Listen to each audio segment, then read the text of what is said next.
Hello everyone. আজকে আমাদের বঙ্গ আইটির 20তম ব্যাচের 9 নম্বর ক্লাস। এবং আজকে আমরা ম্যানেজিং ব্যাংক, অর্থাৎ সব থেকে বেশি যে কাজটা আমার কুইক বুকসে করতে হবে, এতদিন যা করছি সেগুলো হচ্ছে একটা প্রতিষ্ঠানের রেগুলার কর্মকাণ্ড। যে আমি 2টা প্রোডাক্ট সেল করলাম, 10টা প্রোডাক্ট পারচেস করলাম, সাপ্লায়ার কাস্টমার নিয়েই হচ্ছে আলাপ আলোচনা এতদিন, বা কোম্পানি সেট আপ।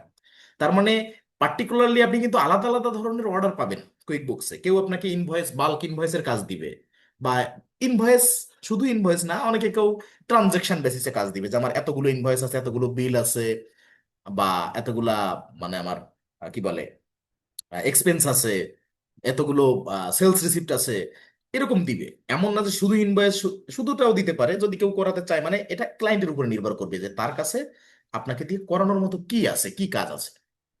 কিন্তু দিন শেষে কিন্তু সবকিছুতে মানে একটা ক্লায়েন্ট নিজেও অনেক কিছু করতে পারে, কিন্তু বেঁধে যায় কোথায়? এই ব্যাংক রিকনসিলিয়েশনে যে ব্যাপারটা এরকম, যে অনেক ক্লায়েন্ট আছে যে তারা শুধু ডেইলি বেসিসে যে কর্মকাণ্ডগুলো, অর্থাৎ বিল, ইনভয়েস, এক্সপেন্স, সেলস রিসিপ্ট, এগুলো অনেকে নিজেরা করতে পারে, কিন্তু অনেকে কোম্পানি সেট আপ করতে পারে না। আবার অনেকে কোম্পানি সেট আপ করতে পারে দেখে দেখে টিউটোরিয়াল বা কিছু বুঝে, কিন্তু ব্যাংক রিকনসিলিয়েশন করতে পারে না। এই জায়গাটায় সবাই একটু, কারণ এটা কঠিন না, এমন না যে কঠিন বিধায় করতে পারে না, তা না, এটা জানা লাগে। মোট কথা জানা লাগে। ওই ক্লায়েন্টের প্রপার ট্রেনিং না থাকলে সে হয়তো নিজে নিজে যত দূর পারবে তত দূর করবে, কিন্তু দিন শেষে একজন বুক কিপারকে বা একজন অ্যাকাউন্ট্যান্টকে হায়ার করা লাগে এই কারণে।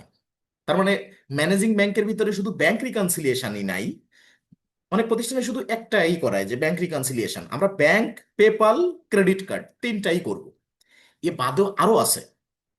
পেপাল যেমন একটা পেমেন্ট গেটওয়ে, এরকম স্ট্রিপ আছে, পেওনিয়ার আছে, বা আরো আদার্স অনেক লোকাল বিভিন্ন আপনার মোবাইল ব্যাংকিং সার্ভিস আছে, সেগুলো কিন্তু রিকনসিলিয়েশন, কিন্তু আপনার প্রসেস কিন্তু সব জায়গায় এক। তা আমরা এই মেজর যে তিনটা, এই তিনটা আমরা করলে আমরা সব পারবো, দুনিয়ার সব পারবো। ঠিক আছে, শুধু সেখানে নামটা চেঞ্জ হবে বা হয়তো তাদের কিছু প্রসিডিউর ভিন্ন থাকতে পারে, কিন্তু সব পারবো। এখন আমরা প্রথমে শুরু করব ব্যাংক রিকনসিলিয়েশন দিয়ে। এখন আমরা তো কুইক বুকসে কি করছিলাম, লাইভ ব্যাংক কানেক্ট করি নাই, কিন্তু দেখছিলাম যে লাইভ ব্যাংক কানেক্ট কিভাবে করে।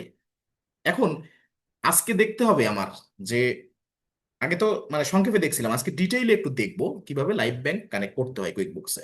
এখন লাইভ ব্যাংক কানেক্ট করার জন্য কি লাগবে? আপনার ক্লায়েন্ট যদি আপনাকে কখনো তার ব্যাংকের ইউজার আইডি পাসওয়ার্ড দেয়, তাহলে আপনি পারবেন, কিন্তু এটা কিন্তু ব্যাংককে কেউ দিবে না। 100 জন ক্লায়েন্ট যদি মার্কেটে কাজ দেয় বুককিপারদের, তার ভিতরে 98 জন, 95 জন আপনাকে কোনো ইউজার আইডি পাসওয়ার্ড দিবে না, কারণ এটা হচ্ছে তার প্রাইভেসি। বরং সে কি করবে, আপনাকে বলবে চার্ট অফ অ্যাকাউন্ট ক্রিয়েট করে নেন ব্যাংকের। ঠিক আছে, কারণ দুটো প্রসেস আছে, একটা হচ্ছে লাইভ ব্যাংক কানেক্ট করার। এখন লাইভ ব্যাংক কানেক্ট করলে কি হয়, লাইভ ব্যাংকটা যখন কানেক্ট করা হচ্ছে তখন ওই ব্যাংকের সাথে যত ট্রানজেকশন সে, যে যে মেথডে সে, বা যে মানে ট্রানজেকশনই করুক না কেন, সে পার্সেস করুক, সে সেল করুক, ব্যাংকের মাধ্যমে টাকা রিসিভ করুক বা প্রদান করুক, সব ট্রানজেকশনগুলো অটো আপডেটেড হয়ে যায় কুইক বুকসে। ঠিক আছে, যে কোনো কিছু আপনার ব্যাংকের যত ট্রানজেকশন হবে কুইক বুকসে তা অটো চলে আসবে। তাহলে তো ভাই আপনার আমার কাজ কি, যদি অটোই চলে আসে, আমি তো সেই ট্রানজেকশন বেসিসে সেই অর্ডার পাবো না, পাবো? এটা তো আমাদের জন্য ভালো। যদি কোনো ক্লায়েন্ট দেখবেন যদি অটো অ্যাড করে, সে সে নিজে করতে পারে বা সে নিজে করুক, কিন্তু আপনাকে করতে দিবে না, এই যে ইউজার আইডি পাসওয়ার্ড দিবে না। কাজেই এই কাজটা হয়তো আপনারা প্রসিডিউর দেখতে পারেন, কিন্তু এটা পাওয়ার সম্ভাবনা ধরে নিতে পারেন নাই। তারপরেও দেখলে আপনারা বুঝতে পারবেন যে না, খুব কঠিন কিছু না। কি কি লাগে, কিভাবে অ্যাড করতে হয়, সেটা আমরা একটু দেখি। প্রথমে লাগবে একটা ব্যাংক নেম সিলেক্ট করতে হবে, কোন ব্যাংক। তো আমরা এখানে দেখেন লাইভের একটা অংশে এখানে রাখা আছে যে, এটা একটু কেটে দিই। পিকচার আকারে কিছু মানে স্টেপ বাই স্টেপ কিছু পিকচার আছে, আমি দেখাচ্ছি ভালো করে, সেটা একটু দেখেন। এটা আমি ডাটা দিয়ে দিব। প্রথমে কি হবে, একটা ব্যাংক যদি লাইভ কানেক্ট করতে হয়, তাহলে যাইতে হবে কোথায় আমার, দেখেন ওয়ান বাই ওয়ান দেখেন, আমি কুইক বুকসেও দেখাচ্ছি আর এখান থেকে দেখাচ্ছি। এই যে আমরা এখানে যে ট্রানজেকশনে আসছি, ট্রানজেকশনে যদি আসি এখানে দেখেন এখানে চার্ট অফ অ্যাকাউন্ট আছে। ঠিক আছে, আর যদি ব্যাংক ট্রানজেকশনে যাই আমরা, ব্যাংক ট্রানজেকশনে যদি আমরা যাই এখান থেকে, আচ্ছা, এই দেখেন এখানে নিউ অ্যাকাউন্ট, ব্যাংক ট্রানজাকশনের জন্য কি বলছে এখানে, দাঁড়া একটু আসুক, একটু লোড নিচ্ছে, এই যে এইখানে হচ্ছে লাইভ কানেক্ট, এই যে কানেক্ট অ্যাকাউন্ট আর আপলোড ট্রানজেকশন, দুটো জিনিস, যে আমার ট্রানজেকশন, ব্যাংকের ট্রানজেকশন আমার কাছে আছে, অর্থাৎ সেই ব্যাংক স্টেটমেন্ট, সেটা আমি আপলোড করতে পারবো। আর কানেক্ট অ্যাকাউন্টে যদি আমি যাই, দেখেন ক্লিক করলাম, কোথায় কোথায় নিয়ে যাবে দেখেন। ফার্স্ট কিছু পর্যায়ে আমরা যাইতে পারবো, এরপরে আমাদের আর পারবো না। কেন পারবো না? কারণ আমাদের কোনো ইউজার আইডি পাসওয়ার্ড আমাদের ক্লায়েন্ট দিবে না বা আমাদের কাছে নাই। এখন দেখেন, let's get a picture of your মানে প্রফিটস, ঠিক আছে। এখানে দেখেন, we support 20,000 plus local and international bank, তার মানে এই বিশ্বে 20,000 plus bank, local and international bank এখানে আছে। আপনি যে কোনো ব্যাংক যদি অ্যাড করতে চান, তাহলে এখান থেকে অ্যাড করতে পারবেন সেই ব্যাংকের নামটা এখানে দিয়ে, বা ইউআরএল দিয়ে, ব্যাংক নেম বা ব্যাংকের ইউআরএল, ঠিক আছে। তাহলে এটা দেখলাম প্রথম। তাহলে আমাদের প্রথমে কি করতে হবে, এই যে পিকচারটা আমরা আছি এখানে, কি বলতেছে দেখেন, এরকম একটা ইন্টারফেস আসছে। এখানে 2,000 মানে 20,000 লেখা নাই, এটা হচ্ছে আরেকটা মানে ক্লায়েন্টের বা আরেকটা ডাটার ইন্টারফেস। এরকমই ধরেন, এরকম ব্যাংকের নাম লেখা থাকবে বা লোগো থাকবে এরকম। এখানে আপনি আপনার ব্যাংকে সার্চ করবেন বা ব্যাংকের ইউআরএলটা সার্চ করবেন। এরপরে ধরেন সার্চ করলেন, সার্চ করলে তো একটা আসলো, আসার পরে কি হচ্ছে, এবার যাবেন সেকেন্ড, সেকেন্ড যেটা, এখান থেকে গেলে হয় কিনা, হ্যাঁ সেকেন্ড, না এটা সেকেন্ড না, সেকেন্ড এটা। এখানে কি করবেন, ধরেন একটা ব্যাংক আসলো, এরপরে ইউজার আইডি পাসওয়ার্ড, আপনাদের প্রত্যেকের আশা করি ব্যাংক আছে বা ব্যাংকের অ্যাপস আছে। তো ধরেন আমি যদি এখান থেকে যে কোনো একটা ব্যাংক আমি চুজ করি, এই যে ইন্ডিয়ান ওভারসিজ ব্যাংক, যদি এটা ক্লিক করি, এখানে দেখেন এই যে লগ ইন আইডি পাসওয়ার্ড এই পর্যন্ত আমরা দেখতে পারবো, এরপরে কিন্তু আর পারবো না। এখানে এক্সাক্ট ম্যাচিং যদি ইউজার আইডি পাসওয়ার্ড না হয়, তাহলে কিন্তু ঢুকতে পারবো না। তো আমরা ট্রায়াল পারপাজে তো এভাবে দেখতে পারবো না। এখন এইখানে ইউজার আইডি পাসওয়ার্ড ধরেন এরকম দিলেন, যে একজন ইউজার আইডি পাসওয়ার্ড ব্যাংকের দেওয়ার পরে 3 নম্বরে কি দেওয়ার পরে, তো আপনি কানেক্ট করলেন, করার পরে একটা ভেরিফিকেশন হবে। আপনার ফোন নাম্বারে ভয়েস কল হইতে পারে, এসএমএস আসতে পারে, বা মেইল, 3টে অপশন আপনাকে দিবে। 3টে অপশনের যে কোনো একটা অপশনের মাধ্যমে আপনি চুজ করতে পারেন ভেরিফিকেশন করার, ওটিপি ভেরিফিকেশন, ঠিক আছে। দিলেন, ধরেন আপনি মেসেজ দিলেন বা কল দিলেন বা মেইল দিলেন, এরপরে কানেক্টে ক্লিক করলেন, একটা ওটিপি আসলো। ওটিপি আসলে এরপরে সেই ওটিপিটা পরের স্টেজে দিলেন, দেওয়ার পরে এরপরে আবার কানেক্টে ক্লিক করলেন। এরপরে কি আসলো, 3টা স্টেপ আসবে, ঠিক আছে। 3টা স্টেপ আপনি অ্যাড করতে পারবেন সর্বোচ্চ।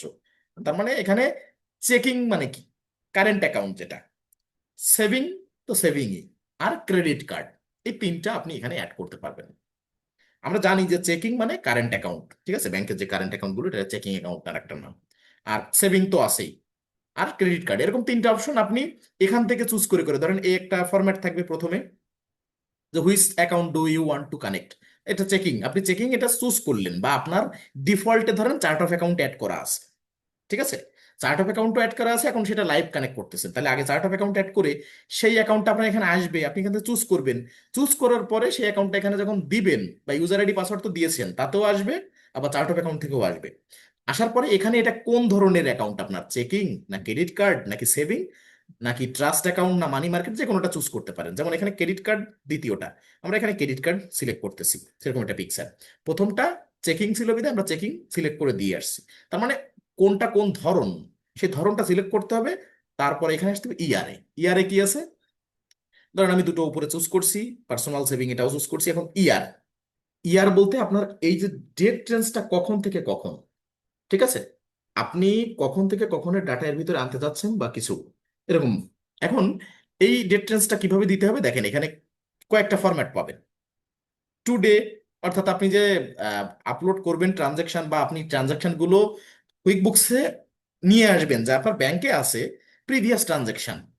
কিন্তু মানে দুটো, এখানে সিস্টেম কিন্তু দুইটা, একটা হচ্ছে আমি আজকে ব্যাংক কানেক্ট করব, আজকে আমি লাইভ ব্যাংক কানেক্ট করবো কুইক বুকসে, আজকের পর থেকে যত ট্রানজাকশন আছে আমার সেটা অটো কানেক্ট করলেই আমার কিন্তু সেটা চলে আসবে। কিন্তু আমি যদি আজকে আমার ব্যাংক লাইভ কানেক্ট করে যদি প্রিভিয়াস 2 বছর আগের ডাটা আমি এখানে আনতে চাই, বা প্রিভিয়াস ইয়ারের ডাটা আনতে চাই, বা প্রিভিয়াস মান্থের ডাটা আনতে চাই, তাহলে কি করতে হবে, এইখানে বিভিন্ন ফরম্যাট আছে। যে আমি চাচ্ছি আজকে আমি আমার লাইভ ব্যাংক কানেক্ট করছি কুইক বুকসে, আমি আজকের পর থেকে তো যেগুলো আসবে সেগুলো অটো আমার আসবে, কিন্তু তার আগে বিগত 1 বছরের ডাটা আমি কুইক বুকসে এখনই আপলোড করতে চাচ্ছি। তাহলে কি হবে, আপলোড মানে এখানে ম্যানুয়ালি না, অটো আপলোড বলা যাবে না, এখানে আপডেট বলতে পারেন, যে ব্যাংকের থেকে এখানে আপডেট করতে চাচ্ছি। তাহলে এখানে লাস্ট ইয়ার, দিস ইয়ার, এরকম কয়েকটা ফরম্যাট আছে রেডিমেড। আর আপনি কাস্টম ডেটে যে ডেট রেঞ্জটা আপনি দিয়ে দিতে পারেন।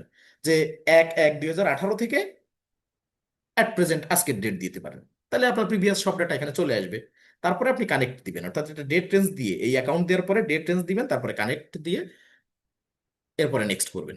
এরপরে দেখেন এইরকম দেখাবে ইন্টারফেসটা, এই চেকিং এইভাবে দেখাবে। এখন একটা কথা আছে, এখানে দেখেন চেকিং সেভিং দুটো লাইভ কানেক্ট করা, তার কারণে ব্যালেন্সটা কোথায় দেখাচ্ছে, এই যে সেভিংস এখানে লেখা, এখানে দেখেন একটা কার্ডের মতো করা। এখানে একটু খেয়াল করেন, এটা ধরেন একটা কার্ড, সাপোজ একটা ক্রেডিট কার্ড, ডেবিট কার্ড, যাই বলেন, একটা এটিএম কার্ড। এর ভিতরে দুটো অংশ আছে। একটা অংশ দেখেন এই যে একটা দাগ দেওয়া, দেখছেন আমি যেখানে টানতেছি তার নিচে একটা দাগ দেওয়া আছে। এইখানে একটা অংশ, আর পরে এইখানে আর একটা অংশ, দুটো অংশ। এখানে হচ্ছে ট্রানজেকশন গুলো রিভিউ বা কি, মানে যে কোনো ট্রানজেকশনের বিষয়ে লেখা, ওটা আপনারা ইগনোর করেন।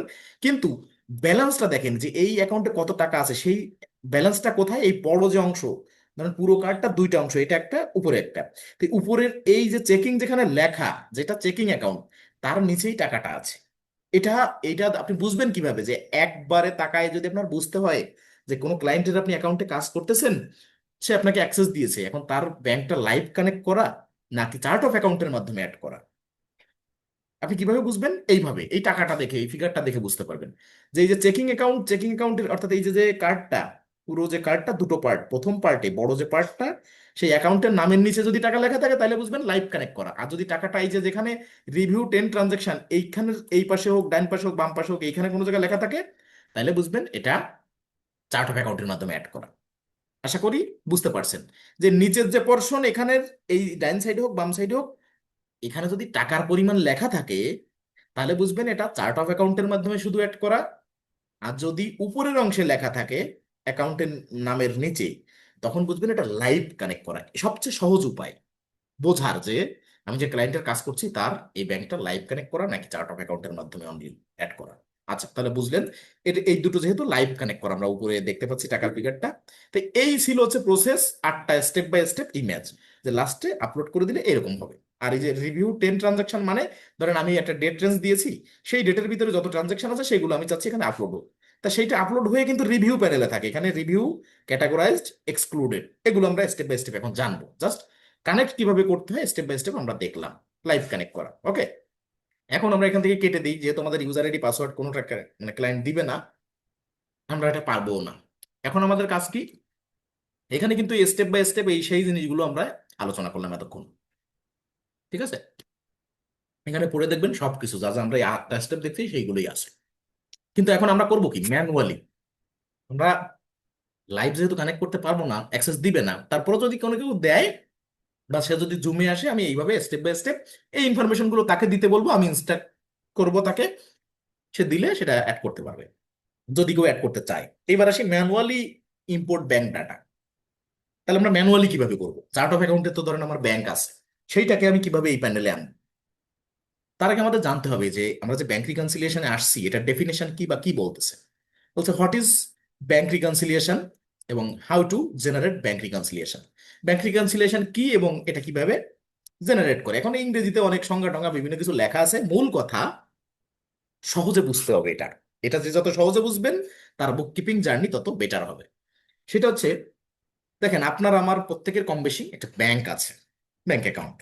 তাহলে এই ব্যাংক অ্যাকাউন্টে কি হয়, প্রতি মাসে কম বেশি কোনো না কোনো ট্রানজেকশন হয়। তা আমরা যেহেতু বিজনেস সেন্স থেকে এটা করতেছি, তাহলে এখানে কি হবে, ধরেন আমার একটা ব্যাংক অ্যাকাউন্ট আছে যেটা দিয়ে আমি বিজনেস অপারেট করতেছি। এখন এখানে কি হয়, সারা মাসে যত ট্রানজেকশন আমার হয়, কেউ আমাকে টাকা পাঠায় আমার কাস্টমাররা, আমি আবার সাপ্লায়ারদের টাকা পাঠাই, কারণ তাদের কাছে প্রোডাক্ট আমি কিনি, আর আমার কাস্টমাররা আমার কাছ থেকে কেনে, তারা আমাকে ব্যাংকে পরিশোধ করে কাস্টমাররা, আর আমি সাপ্লায়ারদের পরিশোধ করি। বা অনেক সময় আরো অনেক কেনাকাটা বা আরো অনেক ফিস, অনেক কিছু দেওয়া নেওয়া হয়, যার কারণে ব্যাংকে আমার ট্রানজেকশন হয় ব্যবসার প্রয়োজনে। এখন আমি কি করব, আমি অ্যাজ এ বিজনেসম্যান আমার কি করতে হবে, আমার ব্যাংকে কত টাকা আসতেছে কত টাকা যাচ্ছে, ব্যাংকের মাধ্যমে কাকে আমি পে করতেছি বা কোথা থেকে আসতেছে বা কি দেখি, মানে এই যে যে ট্রানজেকশন গুলো, এগুলো ব্যাংক হিসাব রাখতেছে একদিকে, ব্যাংক ব্যাংকের মতো করে হিসাব রাখতেছে। আর আপনি বা আমি, আমাদের যখন প্রতিষ্ঠান, আমরাও কিন্তু সেই হিসাবগুলো রাখতেছি।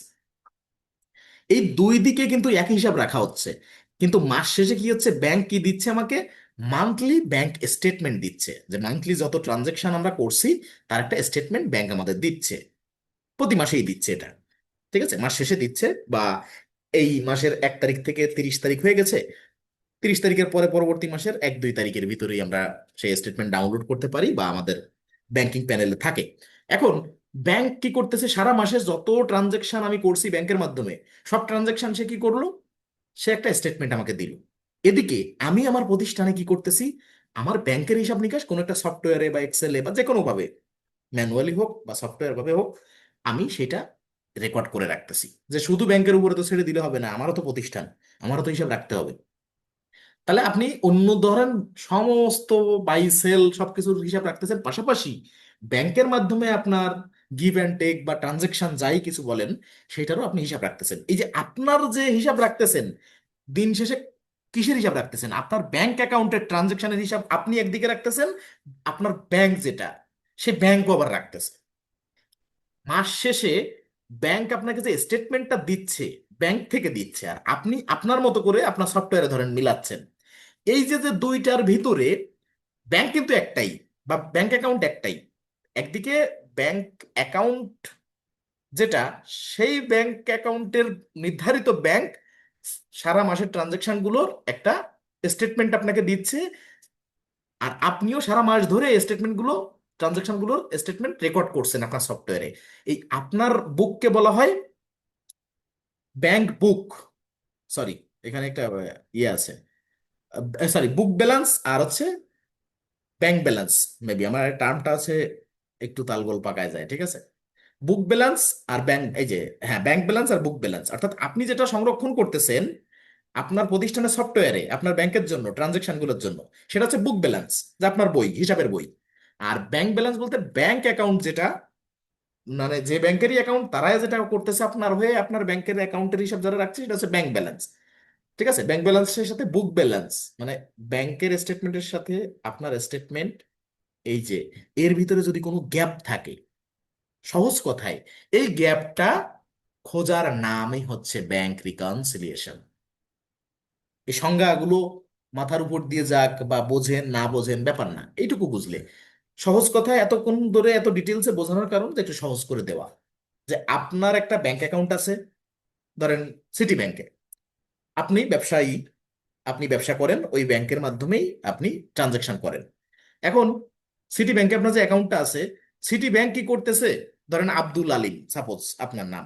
এখন আপনার ব্যাংক অ্যাকাউন্টের যে মানে প্রতিষ্ঠানের নামে ধরেন একটা ব্যাংক অ্যাকাউন্ট আছে, এখন আপনার ওই প্রতিষ্ঠানের সারা মাসের ট্রানজাকশন গুলো আপনি মানে ব্যাংকের মাধ্যমে পে করতেছেন, ব্যাংকের মাধ্যমে রিসিভ করতেছেন, এইগুলোর যাবতীয় ব্যাংকিং কার্যকলাপগুলোর একটা স্টেটমেন্ট সারা মাসে যা করলেন সেটা ব্যাংক আপনাকে দিল মাস শেষে। আর আপনিও এদিকে আপনার প্রতিষ্ঠানের সফটওয়্যারে এটা হিসাব রাখলেন। দিন শেষে দেখা গেল ব্যাংকে হয়ে গেছে 1,20,000 টাকা ট্রানজাকশন, আর আপনার বইতে, আপনার সফটওয়্যারে হয়েছে 1,19,000 টাকা। এই যে 1,20,000 টাকার থেকে 1,19,000 টাকার দুটো ডিফারেন্সে 1,000 টাকা, এই ডিফারেন্সটা খুঁজে বের করা হচ্ছে ব্যাংক রিকনসিলিয়েশন।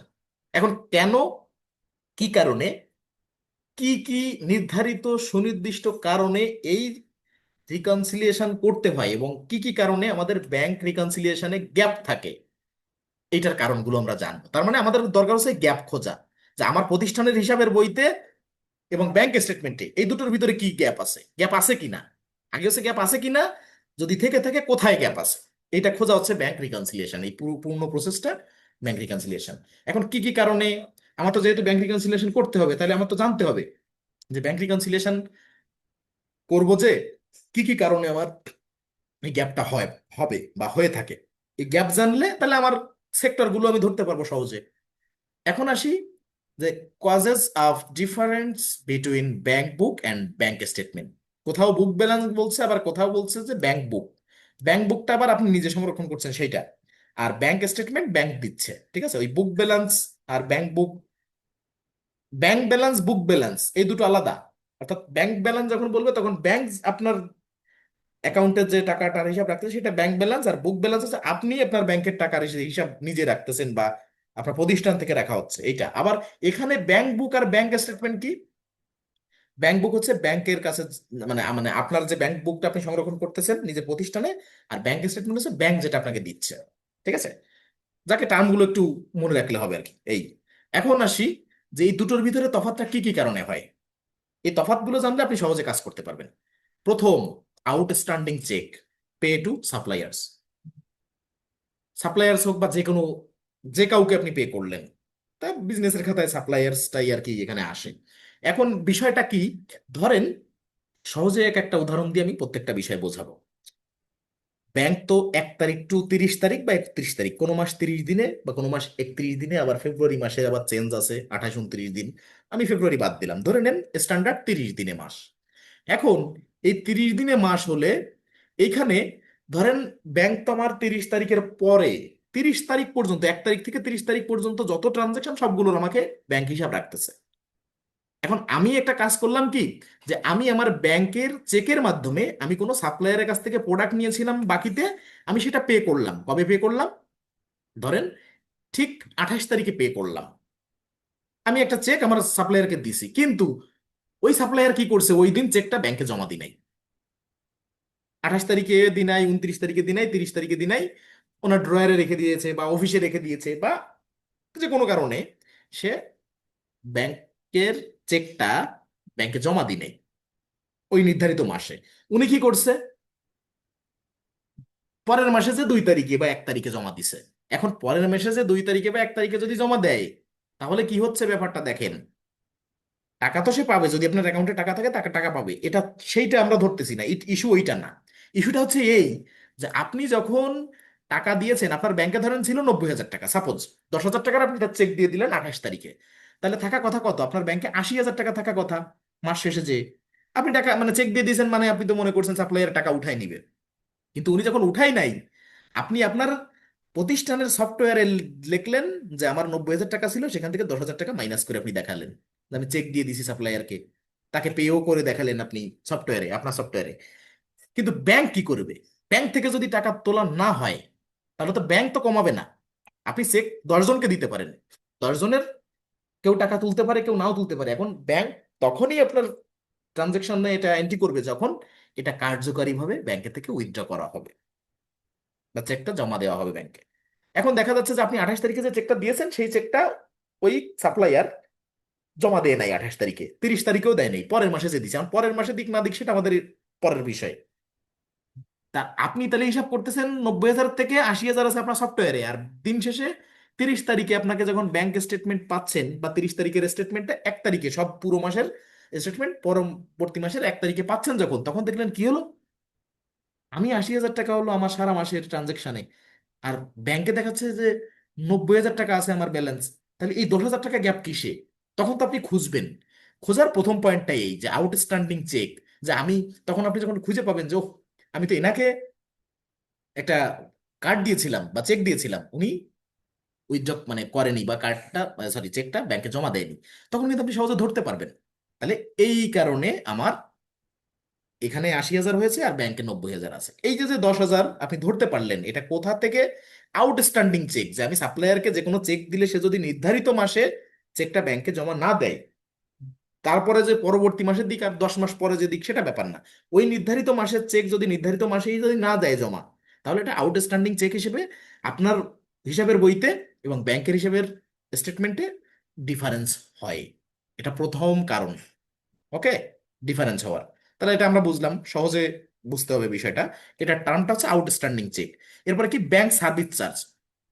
ধরেন ব্যাংকে থেকে অনেকে বিভিন্ন সার্ভিস নেয়, ইভেন চেক বই নেয় বা আরো আদার্স, ব্যাংক থেকে তো অনেক সার্ভিস আমরা নেই। এখন দেখা যাচ্ছে কি, আমি আমার হিসাবের বইতে ওই যে 80,000 টাকা বা 90,000 টাকা যাই বলেন, ফিগারটা যাই হোক, দুটো সার্ভিস চার্জ এক্সট্রা, আমি ব্যাংকের থেকে দুটো সার্ভিস নিয়েছি এক্সট্রা, হয়তো সেটা আমার রিমেম্বার করতে পারি নাই আমি, আমার হিসাবের বইতে হয়তো এই দুটো এন্ট্রি করি নাই। দেখলাম আমার 90,000 টাকা থাকা কথা ব্যাংকে আমার হিসাব মতো, কিন্তু দেখা গেল ব্যাংক দুটো সার্ভিস চার্জ করছে, তাতে 500 টাকা আসছে। তাহলে আমার 89,500 টাকা আছে ব্যাংকে, আর আমার আমার প্রতিষ্ঠানের যে স্টেটমেন্ট সেটা বলতেছে কি 90,000 আছে। এই যে যে 500 টাকা, তার মানে এটা আপনি কখন জানতে পারবেন, ব্যাংক স্টেটমেন্ট হাতে না পাওয়ার পরে তো আপনি এই রুটটা ধরতে পারবেন না। তার মানে ব্যাংক আপনাকে কি চার্জ করছে এটা জানার জন্য আপনার 30 তারিখ পর্যন্ত অপেক্ষা করা লাগবে। এই যে যে ব্যাংক সার্ভিস চার্জ আপনি আপনার প্রতিষ্ঠানে অ্যাড করলেন না, অথচ ব্যাংক তাদের ট্রানজেকশনে অ্যাড করলো, এইটার কারণেও ডিফারেন্স হতে পারে। গেল 3 নম্বরে, চেক প্রিন্টিং চার্জ। এই যে যে বললাম যে চেক নেয় ব্যাংকে থেকে মানুষ, সার্ভিস চার্জের ভিতরে এটাও একটা, কিন্তু এটা আলাদাভাবে ক্যাটাগরি করা যাতে আপনাদের মেনশন থাকে যে আপনি চেক বই নিয়েছেন ব্যাংক থেকে, কিন্তু সেটা আপনি ভুলক্রমে আপনার প্রতিষ্ঠানের যে হিসাব সেখানে উঠান নাই, কিন্তু ব্যাংক তো পাই টু পাই হিসাব করবে। ব্যাংক তো আপনার ওই চেক প্রিন্টিং চার্জটা তাদের ট্রানজাকশনে দেখাইছে, কিন্তু দিন শেষে দেখা গেল স্টেটমেন্ট হাতে পাওয়ার পর আপনি দেখলেন যে ও তাহলে ব্যাংক চেক প্রিন্টিং চার্জ 500 টাকা ধরছে সাপোজ, কিন্তু আমার প্রতিষ্ঠানের হিসাবে তো আমি এটা উঠাই নাই। এটার জন্য একটা গ্যাপ, তাহলে এটা একটা কজ। এরপরে, cash deposit into the bank directly by the third party. ওই যে ডিরেক্ট ডিপোজিট একটা টার্ম আছে কুইক বুকসে, সেটা হচ্ছে তাই। ধরেন আপনি জানেন না, আপনার, আপনি 10 জনের সাথে যখন ব্যবসা করবেন, তা আপনার ব্যাংক অ্যাকাউন্ট তাদের কাছে, তাদের ব্যাংক অ্যাকাউন্ট আপনার কাছে থাকতে পারে, অ্যাকাউন্ট ডিটেলস যেগুলো, যে account number, routing number, branch name বা ইত্যাদি ইত্যাদি। ঠিক আছে। এখন দেখা গেল কি যে আপনার 10 জনের কাছে আপনি বিক্রি করছেন, বা কোনো, ধরেন বিক্রি না, এখানে তো থার্ড পার্টি বলতে আলাদা কিছু বুঝাইছে, কাস্টমার তো আপনার জমা দিতেই পারে আপনার ব্যাংক অ্যাকাউন্টে, ডিরেক্ট ডিপোজিট করতে পারে। কিন্তু ধরেন কোনো একটা কারোর সাথে কন্ট্যাক্ট হয়েছিল, কন্ট্যাক্ট সাইন হয়েছিল যে আমরা আগামী মাসেই কাজটা করব, তার জন্য কন্ট্যাক্ট ছিল যে তাহলে আমার এখানে 20% দিয়ে এগ্রিমেন্ট হয়েছিল, কিন্তু তারা ওই টাইমে জমা দি নাই। হঠাৎ করে দেখা গেল কি যে তারা ব্যাংকে জমা দিয়েছে, কিন্তু আপনি স্টেটমেন্ট হাতে না পাওয়া পর্যন্ত শিওর হতে পারতেছেন না, হয়তো আপনার ব্যাংকের ট্রানজেকশন আপনি চেক করতে পারছেন লাইভে, কিন্তু দিন শেষে তো ওইটার ভিত্তিতে আমরা তো কাজ করব না। আমরা তো মাস শেষে, প্রতি মাসের 30 তারিখ শেষ হবে, পরবর্তী মাসের 1 তারিখে যে আমরা কিন্তু স্টেটমেন্টের আলোকে দেখবো কোথায় কি ডিফারেন্স।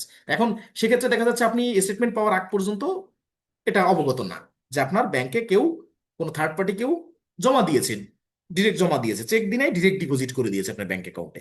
তাহলে ধরেন আপনি ওটা না জেনে আপনি আপনার প্রতিষ্ঠানের যেমন হিসাব চালা মানে এন্ট্রি করতেছেন সেটা করলেন, কিন্তু স্টেটমেন্ট হাতে এলে দেখলেন যে আমার তো 90,000 টাকার কথা, আমার তো আরো 20,000 টাকা বেশি, 1,10,000 ব্যাংকে, আর আপনার প্রতিষ্ঠানের হিসাবে 90,000। তাহলে এই যে যে ডিরেক্ট ডিপোজিট করছে থার্ড পার্টি, এর জন্য কিন্তু ব্যাংকের ডিফারেন্স হতে পারে।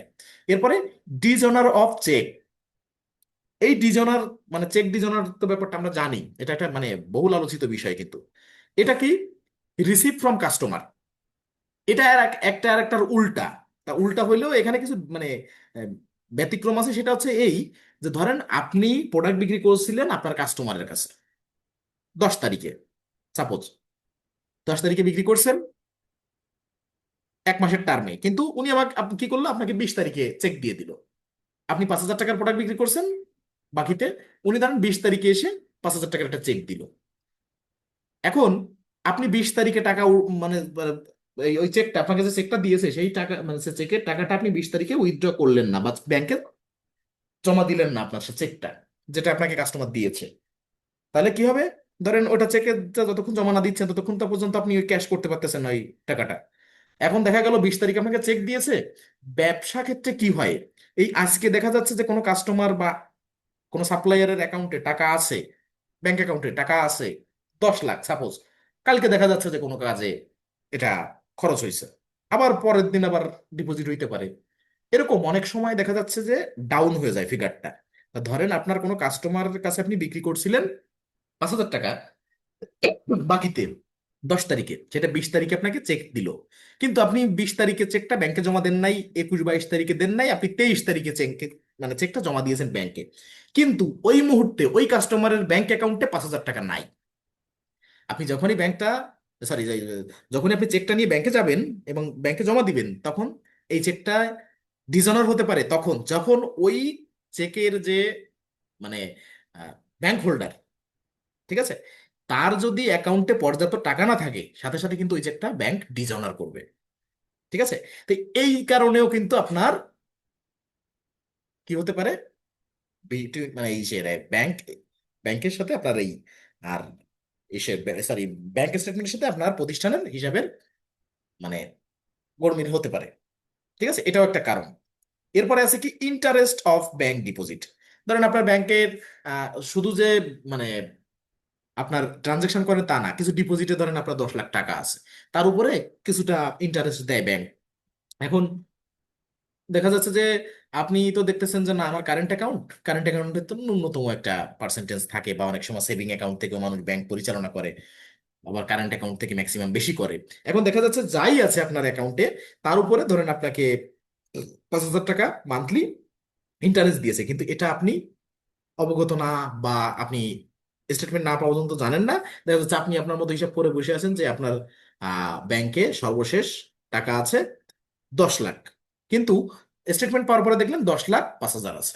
এই যে যে 10 লাখ আপনার অ্যাকাউন্টে এবং আপনার ব্যাংকের হিসাবের স্টেটমেন্টে কি বলতেছে যে 10,05,000, এই যে 10 লাখ আর 10,05,000-এর ডিফারেন্সটা, এটাও কিন্তু একটা কারণ। ঠিক আছে, তাহলে এই যে মেজর যে কারণগুলো, সেই কারণগুলো হচ্ছে এই। ঠিক আছে, তাহলে ব্যাংক রিকনসিলিয়েশন আমরা সহজে বুঝলাম যে রিকনসিলিয়েশন কেন করা হয়। যে ব্যাংক স্টেটমেন্টের সাথে প্রতিষ্ঠানের যে ব্যাংকের হিসাবটা, এই দুটোর ভিতরে মিসিংটা খুঁজে পাওয়ার জন্য ব্যাংক রিকনসিলিয়েশন করা হয়। যদি কোনো মিসিং না থাকে, যে না, ব্যাংকের স্টেটমেন্টও যা, আমার প্রতিষ্ঠানের স্টেটমেন্টও তাই, দিন শেষে ব্যাংক রিকনসিলিয়েশনের মূল উদ্দেশ্য কিন্তু এটা, যে দুইটা ফিগারকেই ডিফারেন্স জিরো করা, অর্থাৎ দুটো ফিগারই সেম। যে ব্যাংকের স্টেটমেন্টে যদি 5 লাখ থাকে, আমার প্রতিষ্ঠানের স্টেটমেন্টও যেন 5 লাখ থাকে। এটা যদি হয় তাহলে বুঝবেন আপনার ব্যাংক রিকনসিলিয়েশন ইরোর সাকসেসফুল। কিন্তু এই যে ইরোডটা ফিক্স করার জন্য বিভিন্ন পন্থা অবলম্বন করতে হয়, বা বিভিন্ন অ্যাডজাস্টমেন্টেরও প্রয়োজন হতে পারে। বিভিন্ন আপনার কি বলে, যেটার ইরোর ফিক্স করার জন্য এর পরবর্তী ক্লাসে আমরা দেখব। আজকে যেটা, যে ব্যাংক রিকনসিলিয়েশন করব, তারপরে আমরা মানে প্রত্যেকটা বিষয় নিয়ে বিস্তার আলোচনা আমরা করব। ঠিক আছে, তাহলে এই কারণগুলো আমরা দেখলাম। এবার আসি ব্যাংক রিকনসিলিয়েশন করার প্রসেসটা। আপনাকে আপনার ক্লায়েন্ট কি দিতে পারে, যে তার প্রতিষ্ঠানের ব্যাংক রিকনসিলিয়েশন করতে হবে, কি দিতে পারে সে, আপনাকে কি প্রোভাইড করবে, কি দিন কি পাইলে আপনি ব্যাংক রিকনসিলিয়েশন করবেন। অবশ্যই ব্যাংক রিকনসিলিয়েশন করার জন্য ব্যাংক স্টেটমেন্ট মাস্ট লাগবে। আর দ্বিতীয়ত তারা আপনার সফটওয়্যারের মানে আপনার যদি কুইক বুকসের সফটওয়্যারে অ্যাক্সেস দেয়, তাহলে তো আপনি সেটা করতেই পারতেছেন। তার মানে প্রথমত ব্যাংক স্টেটমেন্ট অবশ্যই লাগবে।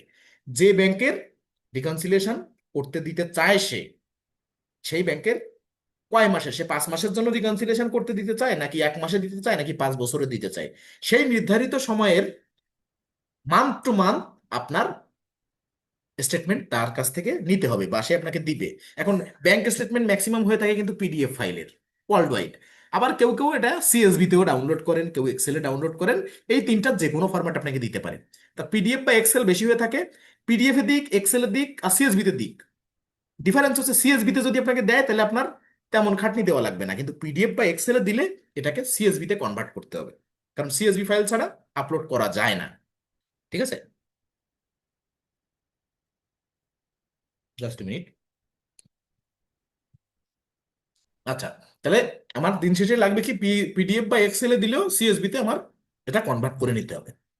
এরপরে দ্বিতীয় কি, তাহলে আমি ধরেন পিডিএফ এ আমাকে একটা স্টেটমেন্ট দিল, 1 মাসের ব্যাংক স্টেটমেন্ট দিল, সেটা থেকে আমি সিএসভি তে আপলোড করে নিলাম, মানে সিএসভি তে কনভার্ট করে নিলাম, তারপরে আমি আপলোড করলাম, ব্যাংকিং প্যানেলে আপলোড করলাম। দ্বিতীয়ত ট্রানজাকশন, এরপরে আপলোড যখন হলো, রিভিউ প্যানেলে থাকলো, তখন আমার ক্যাটাগরাইজেশন করতে হবে। কি ক্যাটাগরাইজেশন? ক্যাটাগরাইজেশনটাকে কি, এটা হচ্ছে যে এই ট্রানজাকশনটা আমার কি, এক্সপেন্স নাকি ইনকাম নাকি লায়াবিলিটি নাকি দেখি, মানে এটা এই ট্রানজাকশনটা আমার মানে স্পেসিফিকেশন কি, এটা এক্সপেন্স হলে এক্সপেন্সে রেকর্ড করা, ইনকাম হলে ইনকামে রেকর্ড করা, সেটা আমার একটু বের করতে হবে। এই বের করা বা প্রত্যেকটা ট্রানজাকশনকে এটা কোন খাতে পড়ে, এটা নেচার কি, ধরন কি, এটা ক্যাটাগরি কোন ক্যাটাগরিতে পড়ে, এই ক্যাটাগরিতে অ্যাড করা হচ্ছে ট্রানজাকশন ক্যাটাগরাইজেশন। তাহলে আমাদের প্রথমে আপলোড, প্রথমে পিডিএফ বা এক্সেল থেকে সিএসভি তে কনভার্ট, এরপরে আপলোড, এরপরে ট্রানজাকশন গুলো ক্যাটাগরাইজ করতে হবে, তারপরে সর্বশেষ ব্যাংক রিকনসিলিয়েশন করতে হবে। এটা এটা হচ্ছে মেজর প্রসেস। এবার আসি স্টেপ বাই স্টেপ প্রসেসে। There are few step by step process কি, বা step involve in bank reconciliation. প্রথমে শোনেন, এইটা হচ্ছে বলে না যে সাধারণত, এটা হচ্ছে এটা মানে সার সংক্ষেপ। আর এখন হচ্ছে স্টেপ বাই স্টেপ আমাদের জানতে হবে। এখন এই স্টেপ বাই স্টেপের কি কি আছে। প্রথম স্টেপ কি, যে check the bank account of chart of account. আপনার যে ক্লায়েন্ট, আপনার ধরেন যে কোনো একজন ক্লায়েন্ট আপনাকে ব্যাংক রিকনসিলিয়েশন করতে দিচ্ছে, দিল ব্যাংক অফ ইংল্যান্ড। এখন ব্যাংক অফ ইংল্যান্ড তার ব্যাংক, এখন আপনার চেক করতে হবে যে এই যে ব্যাংকটা আমাকে উনি রিকনসিলিয়েশন করতে দিল, এইটা ওনার চার্ট অফ অ্যাকাউন্টে আছে কিনা। ফার্স্ট আগে চেক করতে হবে, বা লাইভ কানেক্ট করা আছে কিনা, দুটোর যে কোনো একটা আপনি চেক করবেন। আগে চার্ট অফ অ্যাকাউন্ট চেক করবেন, তারপর যদি চার্ট অফ অ্যাকাউন্টে না থাকে, লাইভ কানেক্ট করা আছে কিনা, অর্থাৎ এখন এখানে আমরা যেখানে আছি এইখানে লাইভ কানেক্ট করা থাকলে এখানে দেখতে পারবেন। তাহলে যখন এখানে এরকম থাকবে বুঝলেন যে এখানে লাইভ কানেক্ট করা নেই, তাহলে চার্ট অফ অ্যাকাউন্টে যে ওই ব্যাংকের নাম লিখলে আপনারা সার্চ করে দেখতে পারবেন যে এটা অ্যাকাউন্ট আছে কিনা। তা ধরেন আমরা ব্যাংক অফ ইংল্যান্ডকে করবো এখন, তাহলে কি হবে? আমরা প্রথম আমাদের স্টেপ হবে যে bank of England chart of অ্যাকাউন্টে আছে কিনা, আমরা প্রথমে চলে যাব চার্ট অফ অ্যাকাউন্টে। চার্ট অফ অ্যাকাউন্টে যে এখানে সার্চ করব ব্যাংক অফ ইংল্যান্ড। ব্যাংক,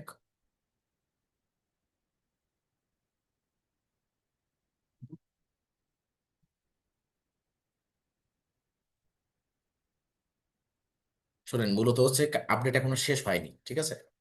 আমরা করতেছি এখন। গ্যাপ ক্লাসটা যত, একটা ব্যাচ যত তাড়াতাড়ি শেষ হয় এটা আমার জন্যই মঙ্গলজনক, ঠিক আছে? কিন্তু আমি কোনো সময় তাড়াহুড়ো করি না, কিন্তু ওই ক্লাস গ্যাপ শুধু শুধু কখনো আমার মানে দিতে মন চায় না, কারণ দিন শেষে কিন্তু খাটনিটা আমার আরো বাড়ে। দেখেন এই বি দিয়েছি, এ দিয়েছি, কয়টা হয়ে গেছে, কিন্তু সে ব্যাংক আর আসলো না আমাদের। তার মানে বাগ, সফটওয়্যারে এখনো বাগ আছে, বাগ চলমান, যে আমি ক্লিক করতেছি এখন কাজ করতেছে 2-3 মিনিট পর, ঠিক আছে? যদি নেট স্পিড দেখেন এখানে হাই স্পিড আছে, কিন্তু তাতে কাজ হচ্ছে না, ঠিক আছে? তাতেও কাজ হচ্ছে না। দেখেন এই এই যে যে কি একটা লিখছি, ব্যাংক লিখতে যে 2-3 বার বিতে ক্লিক করা হয়ে গেছে, এখন সেই অবস্থায় আছে।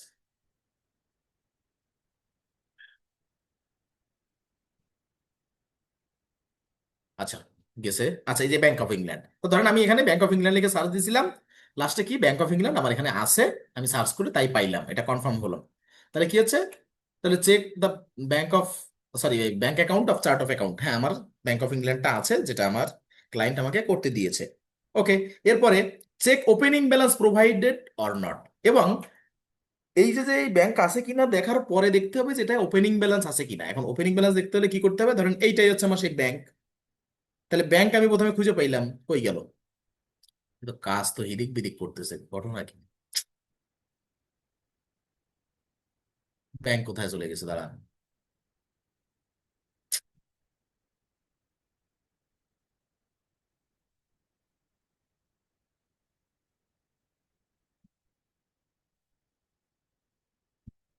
আচ্ছা, ব্যাংক অফ ইংল্যান্ড। তাহলে আমার ধরেন এই ব্যাংকটা আমি সার্চ করে দেখলাম যে ব্যাংক অফ ইংল্যান্ড আছে, প্রথম শর্ত। দ্বিতীয় শর্ত কি? এই যে ব্যাংকটা, এটার ওপেনিং ব্যালেন্স আছে কিনা। ওপেনিং ব্যালেন্স দেখতে হলে কোথায় চলে যেতে হবে? এইটা আমি সার্চ করে যখন আনলাম, এরপরে অ্যাকাউন্ট হিস্টোরিতে। অ্যাকাউন্ট হিস্টোরিতে গেলে আমি ওপেনিং ব্যালেন্স এটা দেওয়া আছে কিনা সেটা দেখতে পারবো। এইখানে এরকম আসবে পপ আপ, এটা কেটে দিব, দিয়ে একদম নিচে যাবো। এই দেখেন একদম নিচে স্ক্রল করে যাবো, এই যে ওপেনিং ব্যালেন্স ইকুইটি $250। হ্যাঁ, এটা আছে। তাহলে দ্বিতীয় শর্ত আমার মানে হয়েছে। এ দুটো কোনো পদক্ষেপ না, জাস্ট চেক করে দেখা। তাহলে চার্ট অফ অ্যাকাউন্টও আছে ওপেনিং ব্যালেন্সে, ওপেনিং ব্যালেন্সও দেওয়া আছে, এবং কত আছে তাও আমি দেখলাম, গেল। এবার আছে কি, convert the file from PDF বা এক্সেল, অর্থাৎ আপনাকে ধরেন 1 মাসের ব্যাংক রিকনসিলিয়েশন করতে দিয়েছে, 1 মাসের। 5 মাস 10 মাস আপনি পরে আসেন, 1 মাসের ব্যাংক স্টেটমেন্ট আপনাকে দিবে। দেওয়ার পরে তারপরে হচ্ছে হিসাব নিকাশ, যে আপনার 1 মাসের ব্যাংক স্টেটমেন্ট দেওয়ার পরে আপনাকে,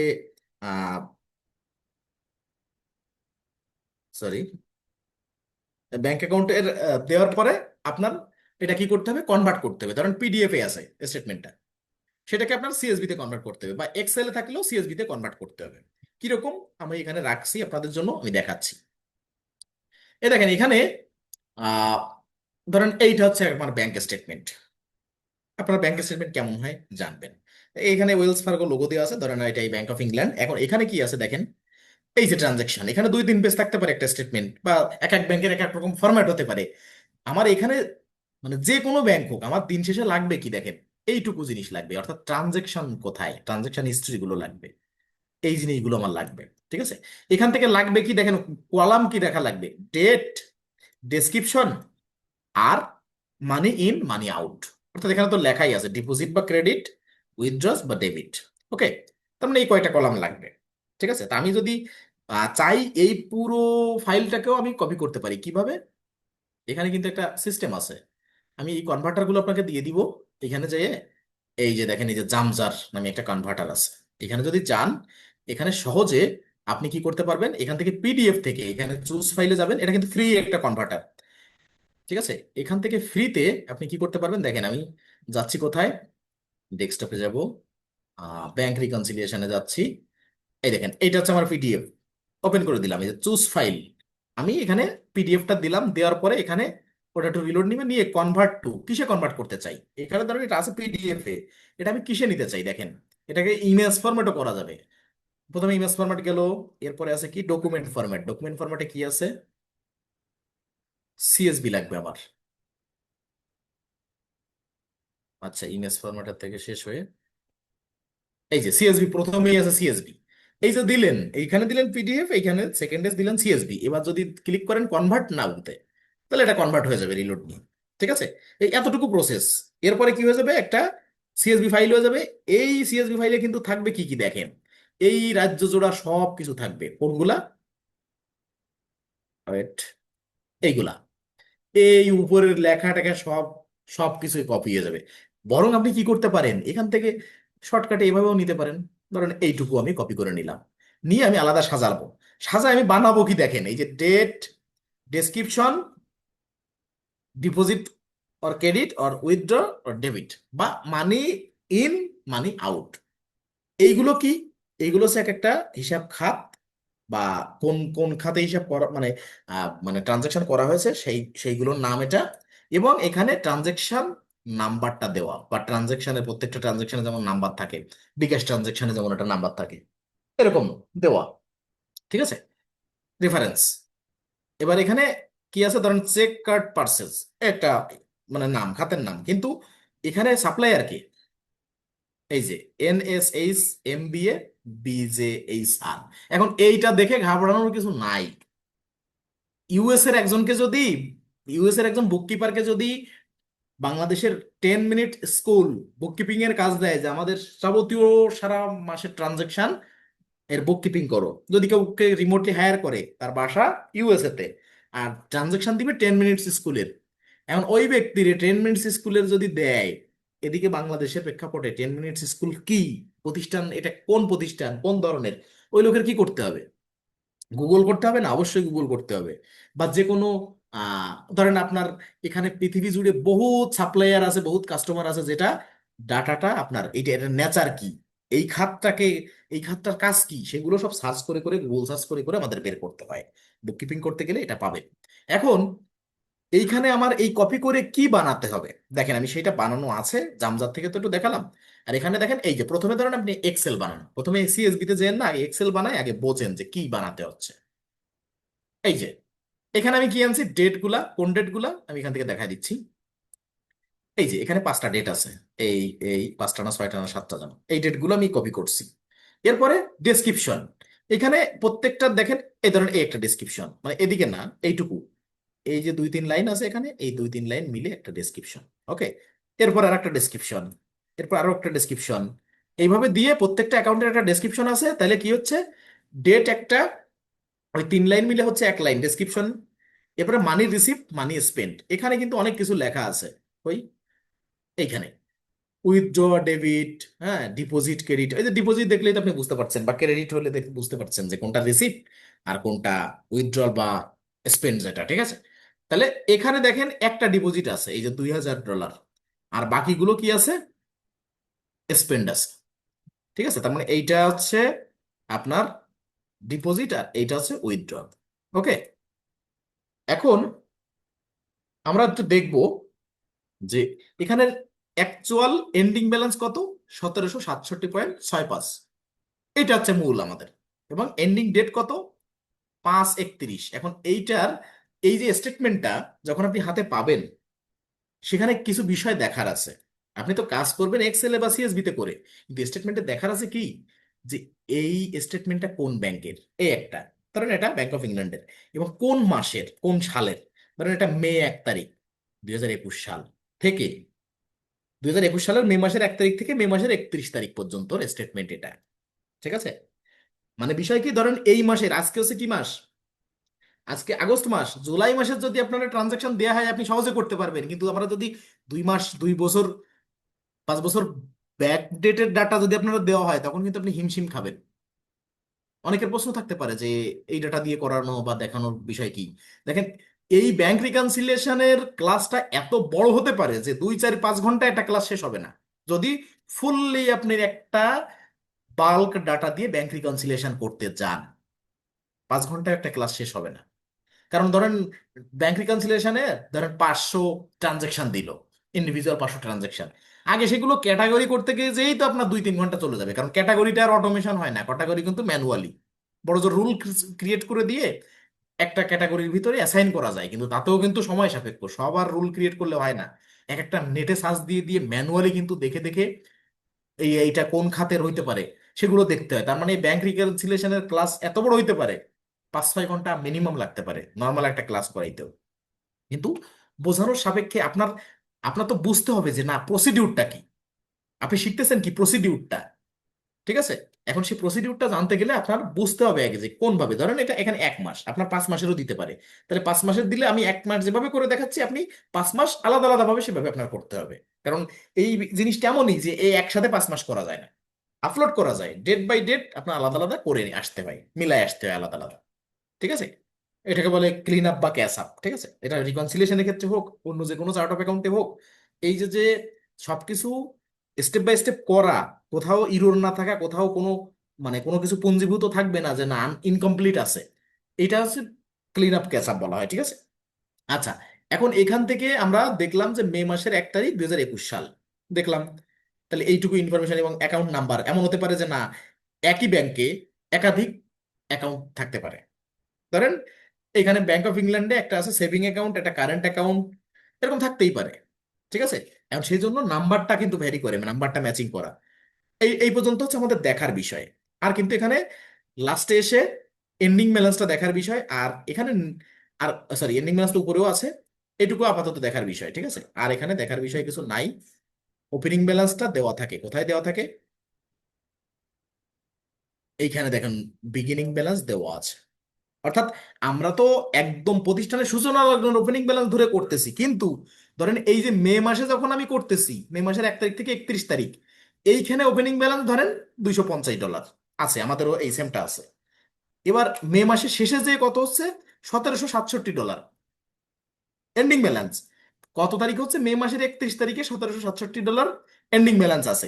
ঠিক মে মাসের পরে জুন মাসের 1 তারিখে যে এই এন্ডিং ব্যালেন্সটা আবার হয়ে যাবে বিগিনিং ব্যালেন্স। এর পরবর্তী মাস থেকে ওই যে বিগত মাসের এন্ডিং ব্যালেন্স, পরবর্তী মাসের বিগিনিং ব্যালেন্স, এরকম হয়ে যাবে। তার মানে একটা দিয়ে করে বুঝে আপনার এই ব্যাপারটা যতক্ষণ না পর্যন্ত মানে ক্লিয়ার না হচ্ছে, যতক্ষণ পর্যন্ত আপনার মানে এটার সাথে ইফেক্টিভ ভাবে আপনি মিলাতে না পারতেছেন নিজেকে, ততক্ষণ পর্যন্ত কিন্তু এটা একটু অন্যরকম মনে হবে। কোনো প্রশ্ন থাকলে করবেন, সমস্যা নেই। আচ্ছা, তাহলে এই ডেটটা আমরা দেখলাম। এখন আমরা কাজে যাব। কাজে যাব কি, আমাদের এখন এই প্রসেসে কি আছে, পরবর্তী step, convert the file from PDF to Excel to CSV. তা ধরেন আমি আপনাদের সুবিধার্থে আপনাদের এই ফোল্ডারে এই ডাটাটা দিয়ে রাখবো, কারণ খাটনি দেওয়ার জীবনে আপনার বহুত সময় আসবে, আমি জাস্ট কমপ্লিট একটা ফাইল আপনাকে দিব যাতে আপনি এটা আরো আপলোড করতে পারেন। ঠিক আছে, কিভাবে নিতে হবে, আমার কি কি আনছি সেটাও দেখলে আপনি বুঝতে পারবেন যে ওই পিডিএফ থেকে আমার কি কি নিতে হবে, আবার জামজাত দিয়ে কনভার্ট করেও নিতে পারেন। দেখেন এখানে কিন্তু এক্সেল ফাইলও রাখছি, এটা আপনি গুগল ড্রাইভে আপনাদের ফোল্ডার আকারে দিয়ে দিব, সমস্যা নাই। এক্সেলও পাবেন, এক্সেলে এই আছে, আর সিএসবিও সেম জিনিস আছে, সেম জিনিস। কিন্তু সিএসবি ফাইলের অসুবিধা কি জানেন, এইটা ধরেন আমি এই যেটা বড় করলাম, এটা টেনে এবার বড় করতেছি, আবার অটো কিন্তু এটা ছোট হয়ে যায়, দেখছেন মনে হয় আপনারা। এই ধরেন এই পর্যন্ত বড় করছি, এবার মানি রিসিপ্টটা বড় করলাম। দেখেন তো এখানে যা আছে এক্সেলও তাই আছে কিনা, সেম জিনিস আছে, কোনো চেঞ্জ নাই। ঠিক আছে, এখানেও যা আছে ওই সিএসবি ফাইলেও কিন্তু তাই আছে, একদম same to same. Money receipt money spend সবকিছু সেম সেম আছে। ওকে, ডেট ডেসক্রিপশন মানি রিসিপ্ট মানি স্পেন্ড, এগুলো কিন্তু আমরা নাম দিয়েছি। এটার কলামে কিন্তু, এইটার কিন্তু কোনো কলাম সরবরাহ করে না, সবকিছুর আপনার স্যাম্পল ফাইল হয়, এটার কিন্তু কোনো স্যাম্পল ফাইল হয় না। ঠিক আছে, এই জন্য এই ফরম্যাট গুলো কিন্তু আপনার কাজে লাগবে, এই জন্য এক্সেলেরটাও আমি দিয়ে দেবো, সিএসবিটাও দিয়ে দিব। এখন দেখেন তৃতীয় নাম্বার ছিল আমাদের, যে ধরেন আমার একটা ব্যাংক কি আছে, ব্যাংক স্টেটমেন্ট আছে, যেটা পিডিএফ এ বা এক্সেলে থাকতে পারে, সেটা আমি পিডিএফ এ থাকুক আর এক্সেলে থাকুক সেটাকে আমি সিএসবি তে কনভার্ট করব। আমি করছি, ধরেন এইটা হচ্ছে আমার সিএসবি ফাইল, এই এরকম বানাতে হবে আপনারা বানাবেন, ট্রাই করবেন, আমি দিয়ে দিব এটা, এটা দেখে দেখে দরকার হয় বানাবেন। কিন্তু বানাতে হবে, বানানোর ধরন জানতে হবে। গেল। তাহলে আমার সিএসভি ফাইল কমপ্লিট। এরপরে upload the CSV file into bank option.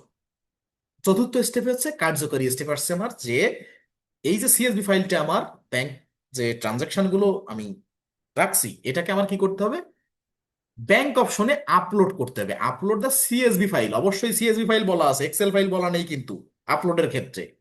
ওকে, তাহলে CSV file into bank option. Bank অপশনটা কই? এ দেখেন, এখান থেকে আমরা ট্রানজাকশনে যে ইতিপূর্বে কাজ করছি কিসের, শুধু চার্ট অফ অ্যাকাউন্টের কাজ করছি। এখানে কিন্তু আরো টুলস আছে যেগুলোর এখন আমাদের ইউজ হবে। এই ট্রানজাকশনে এসে, রিকনসিলিয়েশনে এসে আমার দিন শেষে কাজ করতে হবে, বা রিকনসাইল যেটা, এটা কাজ করতে হবে। কিন্তু এখন যাইতে হবে ট্রানজাকশনে, যে সরাসরি ব্যাংক ট্রানজাকশনে যাইতে হবে। এখানে ট্রানজাকশনস, এরপরে ব্যাংক ট্রানজাকশন। এর আগে আমরা আসতাম চার্ট অফ অ্যাকাউন্টে, ওটার কাজ শেষ। এখন ওটা আমরা জানি, চার্ট অফ অ্যাকাউন্টে যেতে হলেও আমরা এখান থেকে যাব, কিন্তু আমরা জানি। কিন্তু এখন যাব ট্রানজাকশনে, যে ব্যাংক ট্রানজাকশনে ক্লিক করলে আমরা এই ইন্টারফেসে আসবো। এখানে আসলে ওই যে সেই জিনিস, যে লাইভ ব্যাংক কানেক্ট করা, যেটা প্রথমে দেখছি আজকে ক্লাসে। এবার আমার লাইভ কানেক্ট করতে গেলে তো এখান থেকে আমি কানেক্ট করতে পারবো। কিন্তু যদি আমার লাইভ কানেক্ট না করে আপলোড করতে হয় ডাটা, তাহলে কি করতে হবে, আপলোড ট্রানজাকশনে ক্লিক করতে হবে।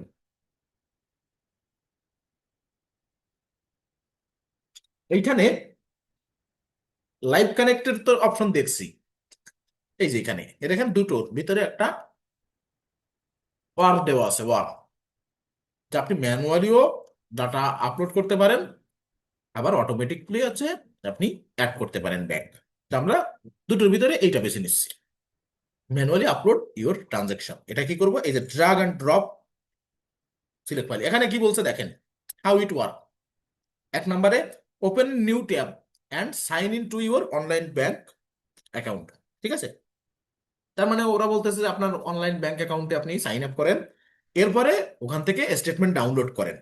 তা আমাদের তো স্টেটমেন্ট আমরা পিডিএফ ফাইল পেয়েছি, সেটা তো আমরা ডাউনলোড করা যাচ্ছে না, সরি ডাউনলোড করে আপলোড করা যাচ্ছে না। পিডিএফ এ তো আরো লেখা টেখা বহুত কিছু আছে, এই যে সব কিছু আছে, সব তো আমি আপলোড করবো না। এখন দেখেন 2 নম্বরে কি বলছে, export your bank statement in a CSB. তার মানে ওরাও কিন্তু তাই বলতেছে যে পিডিএফ এ নামাকা যা নামান, আপনি এক্সপোর্ট করে এটাকে সিএসবি ফাইলে কনভার্ট করেন। যেটা এই যে জামজার দিয়ে দেখালাম, আবার আমি আপনাদের জন্য বানায়ও রাখছি এখানে সিএসবি, এই যে সিএসবিটা। ওকে, এটা আপলোড করতে হবে, এখানে কিন্তু অনেক ফাইল আছে, আপলোড করতে হবে সিএসবি যেটা, এটা। আচ্ছা, তাহলে এটা এক্সপোর্ট ইউর সিএসবি, এটা কিন্তু এখানে ইনস্ট্রাকশন দেওয়া আছে। কোথায়? এই, এখানে শুধু সিএসবি না, আরো কয়েকটা ফরম্যাট এটা সাপোর্ট করে। সিএসবি, কিউএফএক্স, কিউবিও, ওএফএক্স অর টিএক্সটি ফরম্যাট, এই ফরম্যাটগুলো ইউজ করে, কিন্তু সিএসবিটাই বেটার আপনাদের বোঝার সুবিধাতে। এরপরে 3 নম্বর আছে আপলোড ইউর ব্যাংক স্টেটমেন্ট। তার মানে সিএসবি বা যে কোনো এর একটা ফরম্যাট হয়ে গেলেই আপনি আপলোড করে পেতে পারবেন, কিন্তু এক্সেল কিন্তু পারবেন না, পিডিএফ কিন্তু পারবেন না, এটা মাথায় রাখতে হবে। তাহলে আমরা সবকিছু দেখলাম, দেখে আমি ড্র্যাগ এন্ড ড্রপে, এই যে সিলেক্ট ফাইল, এখানে এখানে ড্র্যাগ এন্ড ড্রপে ক্লিক করতেছি। এ দেখেন, এখানে কিন্তু আমার অনেকগুলো ফাইল ছিল, সব কিন্তু এখানে আসবে না। এখানে যা যা সাপোর্টেড সেই ফাইলগুলো আসবে। এই যে এতগুলো ফাইলের ভিতরে দেখেন, এইখানে এতগুলো ফাইলের ভিতরে একটা আছে আমার সিএসবি ফাইল। এই জন্য এটা আমার এখানে এত ফাইলের ভিতরে এই একটাই কিন্তু এখানে শো করছে। আপলোড হওয়া তো দূরের কথা, শো করবে না কিন্তু। তার মানে এত ফাইলের ভিতরে যে ফাইলটা আমার এখানে সাপোর্টেড, সেটা আমার এখানে শো করবে, এবং আমি এটা সিলেক্ট করে দিব, সিলেক্ট করে ওপেনে ক্লিক করবো। এই যে সিএসবি ব্যাংক রিকনসিলিয়েশন, এবারে কন্টিনিউ করব। এবার আমার এখানে একাধিক ব্যাংক অ্যাকাউন্ট থাকতে পারে, পেপাল থাকতে পারে, আরো অনেক পেমেন্ট গেটওয়ে থাকতে পারে। তা আমার সিলেক্ট করতে হবে না যে এই ডাটাগুলো কোথার ডাটা। এটা হচ্ছে ব্যাংক অফ ইংল্যান্ডের ডাটা। যদি মেট্রো ব্যাংকের হতো তাহলে মেট্রো ব্যাংক, যদি পেপালের হতো পেপাল। এই যে ভিসা গোল্ড ক্রেডিট কার্ডের, এটা আমরা এর পরবর্তী ক্লাসে করব, তাহলে সেটা আমরা তখন সেখান থেকে এটা এটা চুজ করব। কিন্তু আজকে আমরা যেটা করব সেটা ব্যাংক অফ ইংল্যান্ড, মানে এই ডাটাগুলো, যে ট্রানজাকশন গুলো, এটা ব্যাংক অফ ইংল্যান্ডের ডাটা। আমি তাহলে ব্যাংকটা চুজ করলাম, এরপরে কন্টিনিউ। এবার বলতেছে কি, খেয়াল করেন, এখানে একটা কিন্তু গুরুত্বপূর্ণ বিষয়। বলছে যে tell us about the format of your data. তোমার ডাটার ফরম্যাট আমারে বলো, তাই বলতেছে। Is the first row in your file a header? মানে আপনার যে টোটাল ফাইলটা যেটা আপনি ইম্পোর্ট করতেছেন, এটার প্রথম লাইনে কি হেডার ইউজ করছেন? আপনি না করলেও সমস্যা নেই হেডার, কিন্তু হয়তো একটু ভালো দেখায়, ডাটাগুলো বিন্যস্ত থাকে, যে কোনটা কোন কলাম আপনি সহজে বুঝতে পারেন।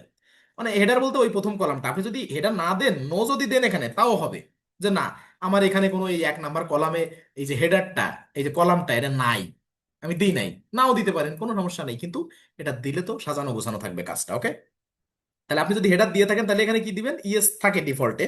যদি না দিয়ে থাকেন তাহলে নো দিবেন। তা আমি আশা করবো যে এটা করবেন না, আপনি ইয়েস দেন। দিলাম।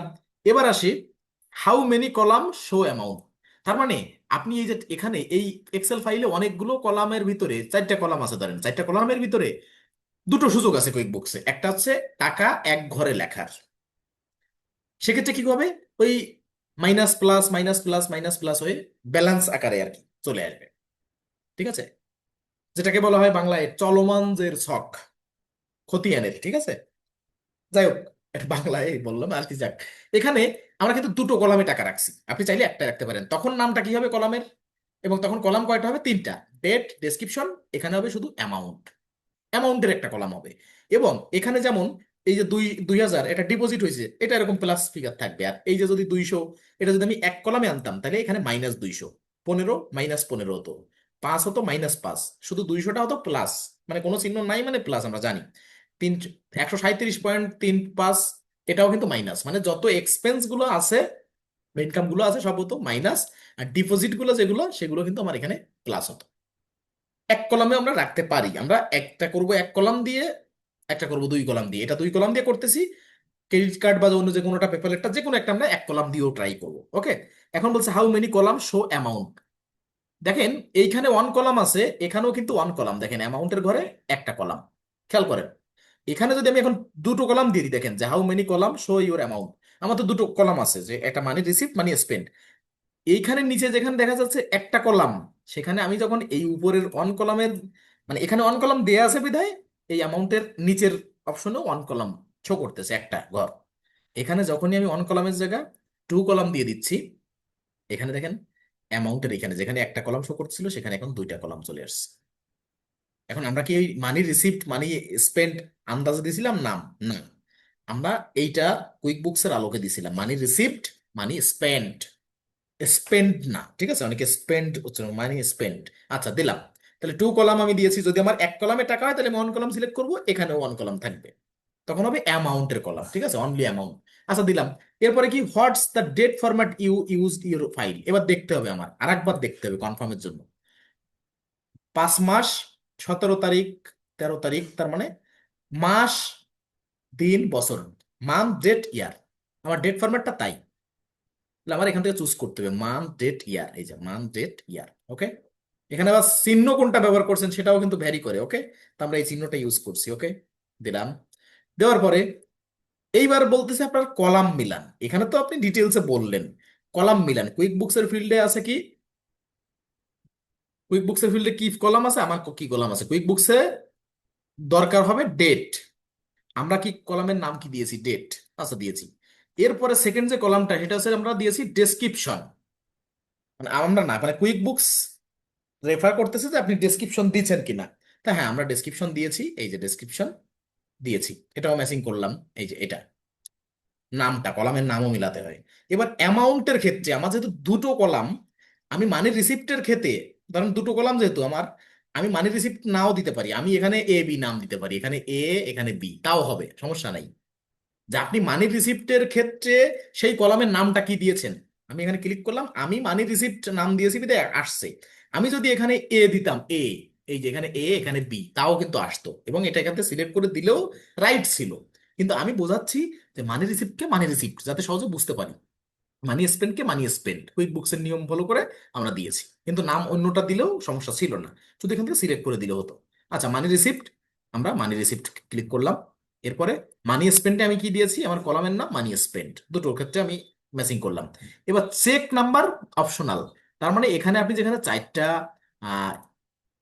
ইউজ করছেন, এখানে আরো একটা ইউজ করা যায়, তো আমরা খাটনি তো দিব না। চেক নাম্বার, এখানে একটা চেক নাম্বারের কলামও ইউজ করা যেতে পারে, কিন্তু আমরা আরো কমাবো, খাটনি কমাবো, আমরা খাটনি বাড়াবো না। একটা চেক নাম্বার, একটা এই এক্সট্রা একটা কলাম অ্যাড করলে আপনার অনেক কিছু অ্যাড করতে হতে পারে। ঠিক আছে, এই জন্য এখানে তো অপশনাল আছে, তাহলে তো আমার এটা হাত দেওয়ার দরকার নাই। খাটনি তো আমার একটু সময় বাঁচালে তো ভালো হয়, তাই না? ক্লায়েন্টের সাথে যখন দেখবেন যে 5,000 ডাটা, 2,000 ডাটা নিয়ে কাজ করতেছেন একটা ফাইলে, তখন বুঝতে পারবেন অবস্থা কি। আচ্ছা, তো এখন আমরা সবকিছু ম্যাচিং হলো, আমরা কি করব এখন, কন্টিনিউ করব। কন্টিনিউ করলে দেখেন এই যে দিন শেষে আমরা 2টা কলাম দিই টাকার আর একটা কলাম দিই, দেখেন এইভাবেই কিন্তু আসবে। আগামী যেটা আমরা করব, পেপাল হোক বা ক্রেডিট কার্ড রিকনসিলিয়েশন হোক, যে কোনোটাই একটা কলাম দিয়ে করব। তখন দেখবেন আমরা এরকম মাইনাস প্লাস যেমন বলছিলাম একটু আগে, দেখেন এখানে কিন্তু সেইভাবেই সাজানো হয়ে গেছে। তার মানে আমরা কলাম যেভাবে দিয়েছি, এইখানে দিছিলাম ডেট, এখানে ডেসক্রিপশন, কিন্তু আমাদের অ্যামাউন্টের কলাম দুইটা ছিল, মানি রিসিপ্ট মানি স্পেন্ড। কিন্তু কুইকবুকস কি করছে, আপনি দুইটা কলাম আপলোড করলেও কুইকবুকস ওটাকে দুইটাকে একটা বানাইছে, একটা বানায় যেগুলো মানি রিসিপ্ট ছিল সেইটারে প্লাস ফিগারে রাখছে, আর যেগুলো মানি স্পেন্ড ছিল সেটা সব মাইনাস ফিগার। ওকে, আশা করি বুঝতে পারছেন। তার মানে আপনি যতই দুটো কলাম দেন ওরা একটা করেই নেবে, এই জন্য আমরা একটারটাও প্র্যাকটিস করব, সমস্যা নেই। আপনারা দুইটা করেন, দুইটারটা করলে বেটার হবে, বুঝতে পারবেন সহজে। আচ্ছা, এখন বলতেছে কি যে আপনি এই সবগুলো কি আপনি অ্যাড করতে চাচ্ছেন। আবার এখানে কিন্তু একটা মেজর অপশন আছে, অনেকে এটা আলোচনা করে না, keep original value reverse all value. আপনি যদি বোঝেন যে না এখানে আমি রিভার্স করব, তাহলে আপনি রিভার্স করতে পারেন, কিন্তু অরিজিনাল ভ্যালুটাই দিবেন, এখানে রিভার্স করতে যাবেন না, ঠিক আছে। এবার বলছে choose the transaction you want to import. ধরে নেন আপনার এমন এখানে হতে পারে যে আপনার 10টা ট্রানজেকশন থাকার কথা, 11টা হয়ে গেছে। তাহলে কোনটা বেশি হয়ে গেছে সেটা আপনি চাইলে এই মুহূর্তে আপলোড করার আগেও বাদ দিতে পারেন। আর যদি সবগুলোই আপনি নিতে চান যে না সব ওকে আছে, তাহলে আপনি এই ডেটের পাশে যে চিহ্নটা এখানে ক্লিক করলে সব চেকমার্ক হয়ে যাবে। এই সব চেকমার্ক হলো, আপনি লাস্টে দেখলেন যে না সবগুলো সিলেক্ট হয়েছে। সিলেক্ট হওয়ার পরে কন্টিনিউ করলে এইগুলো আপলোড হয়ে যাবে। এখন কি বলছে সর্বশেষ আপলোড করার আগের interface, QuickBooks will import 6 transaction using the field you choose, do you want to import now. হ্যাঁ, আমরা ইয়েস দিলাম। এবার ইম্পোর্ট কমপ্লিটেড দিছে এবং লাস্টে একটা স্টেজ বাকি আছে যে ডান দিতে, ডান দিতে।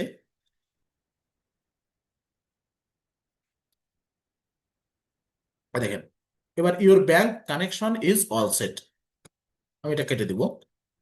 এবার দেখেন, এখানে দেখছেন এই যে কার্ড দেখাইছিলাম, কার্ডের মতো হয়ে গেছে।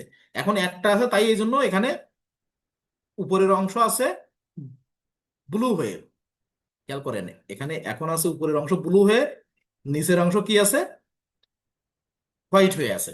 একটু পরে যখন আরেকটা অ্যাড করব বা আরো দুইটা অ্যাড করব, তখন দেখবেন যেটা যে মুহূর্তে সিলেক্ট করা হচ্ছে সেটা সেই মুহূর্তের জন্য ব্লু হয়ে যায়, ঠিক আছে।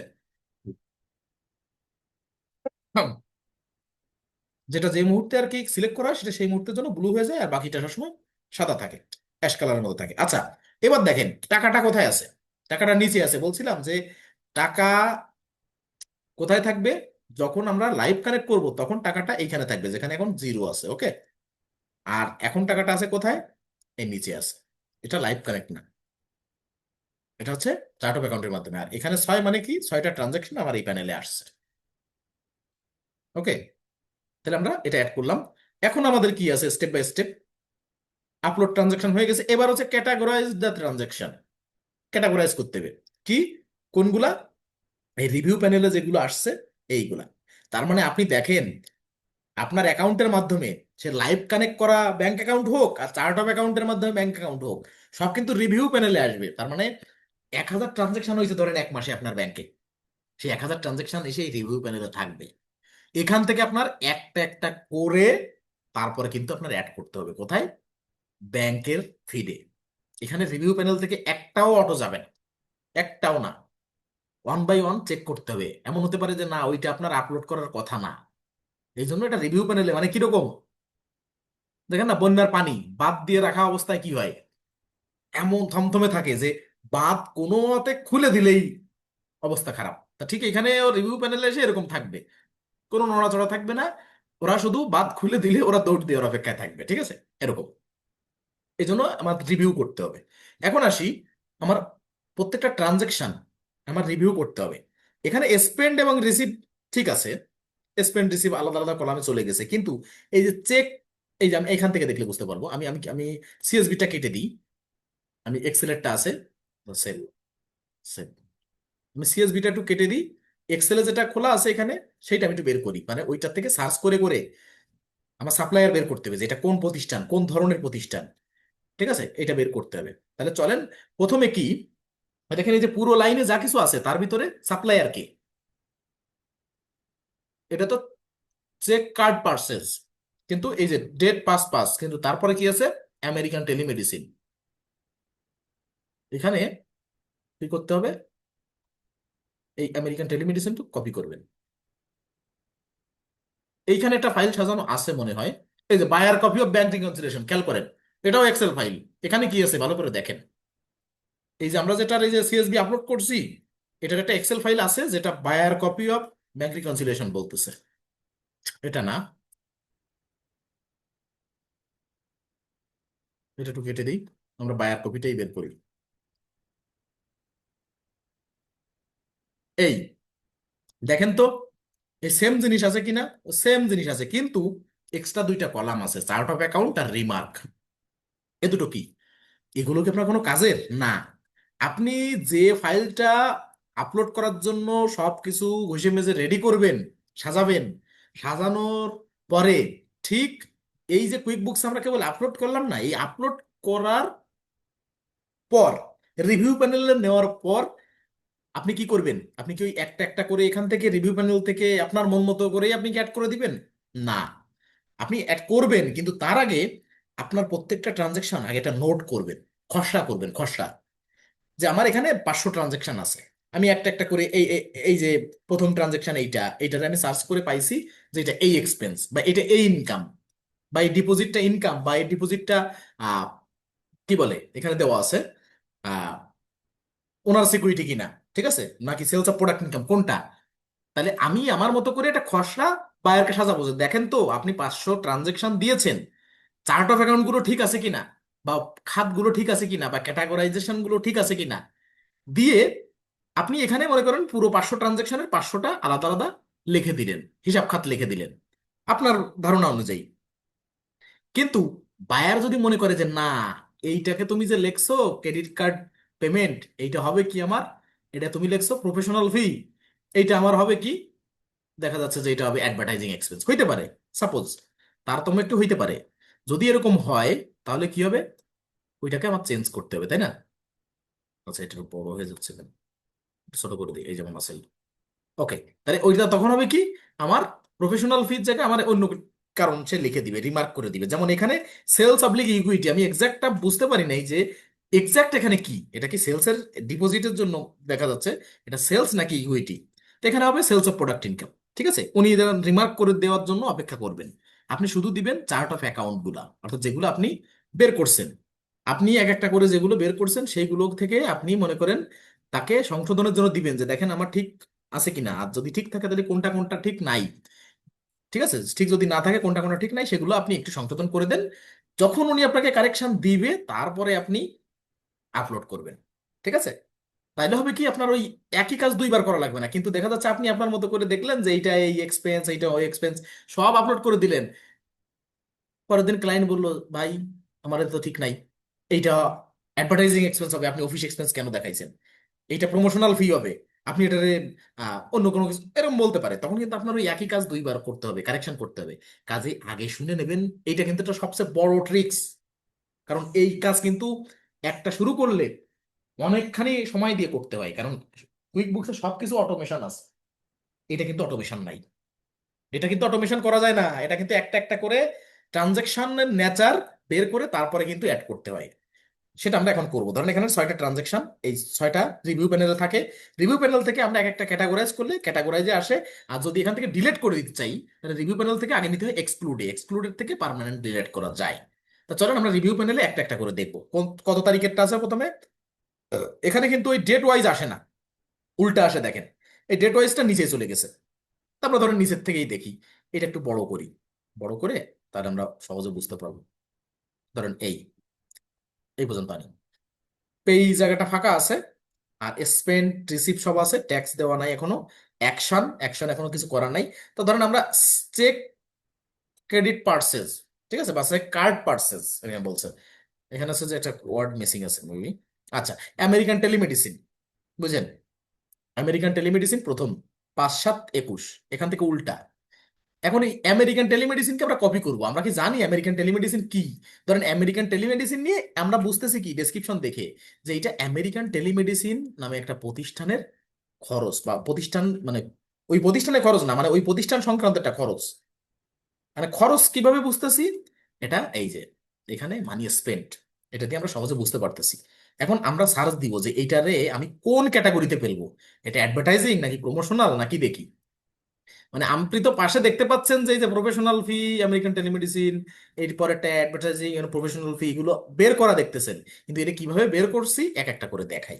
ধরেন আমি, ধরেন আমেরিকান টেলিমেডিসিন কি, এর কাজ কি, এটা আমি জানি না। আমার তখন কি করতে হবে, আমার গুগলে সার্চ করতে হবে, গুগলে যে সার্চ করতে হবে আমেরিকান টেলিমেডিসিন দিয়ে সার্চ করব। আমেরিকান টেলিমেডিসিন লিখে সার্চ দিলাম। সার্চ দিলে গুগলে ডিরেক্ট যে, বা চ্যাট জিপিটি আছে এখন, দেখেন এখানে কি বলছে যে about us as the only organization completely focused on advancing telehealth, the American Telemedicine Associate is committed to ensuring that everyone, অর্থাৎ এটা টেলিসেলস একটা কোম্পানি, টেলিমেডিসিন সার্ভিস প্রোভাইড করে। তার মানে ওনাদের প্রফেশনাল ফি হিসেবে বা এই এই এক্সপেন্সটাকে আমরা প্রফেশনাল ফি হিসেবে দেখাতে পারি, যেটা এখানে দেখতেছেন। তাহলে আমরা একটা আইডিয়া নিলাম যে টেলিমেডিসিন সার্ভিস প্রোভাইড করে, তাহলে এটা প্রফেশনাল ফি। কিন্তু এটা তো অ্যাডভার্টাইজিং দিলে আপনি ভুল করবেন, ঠিক আছে, এরকম।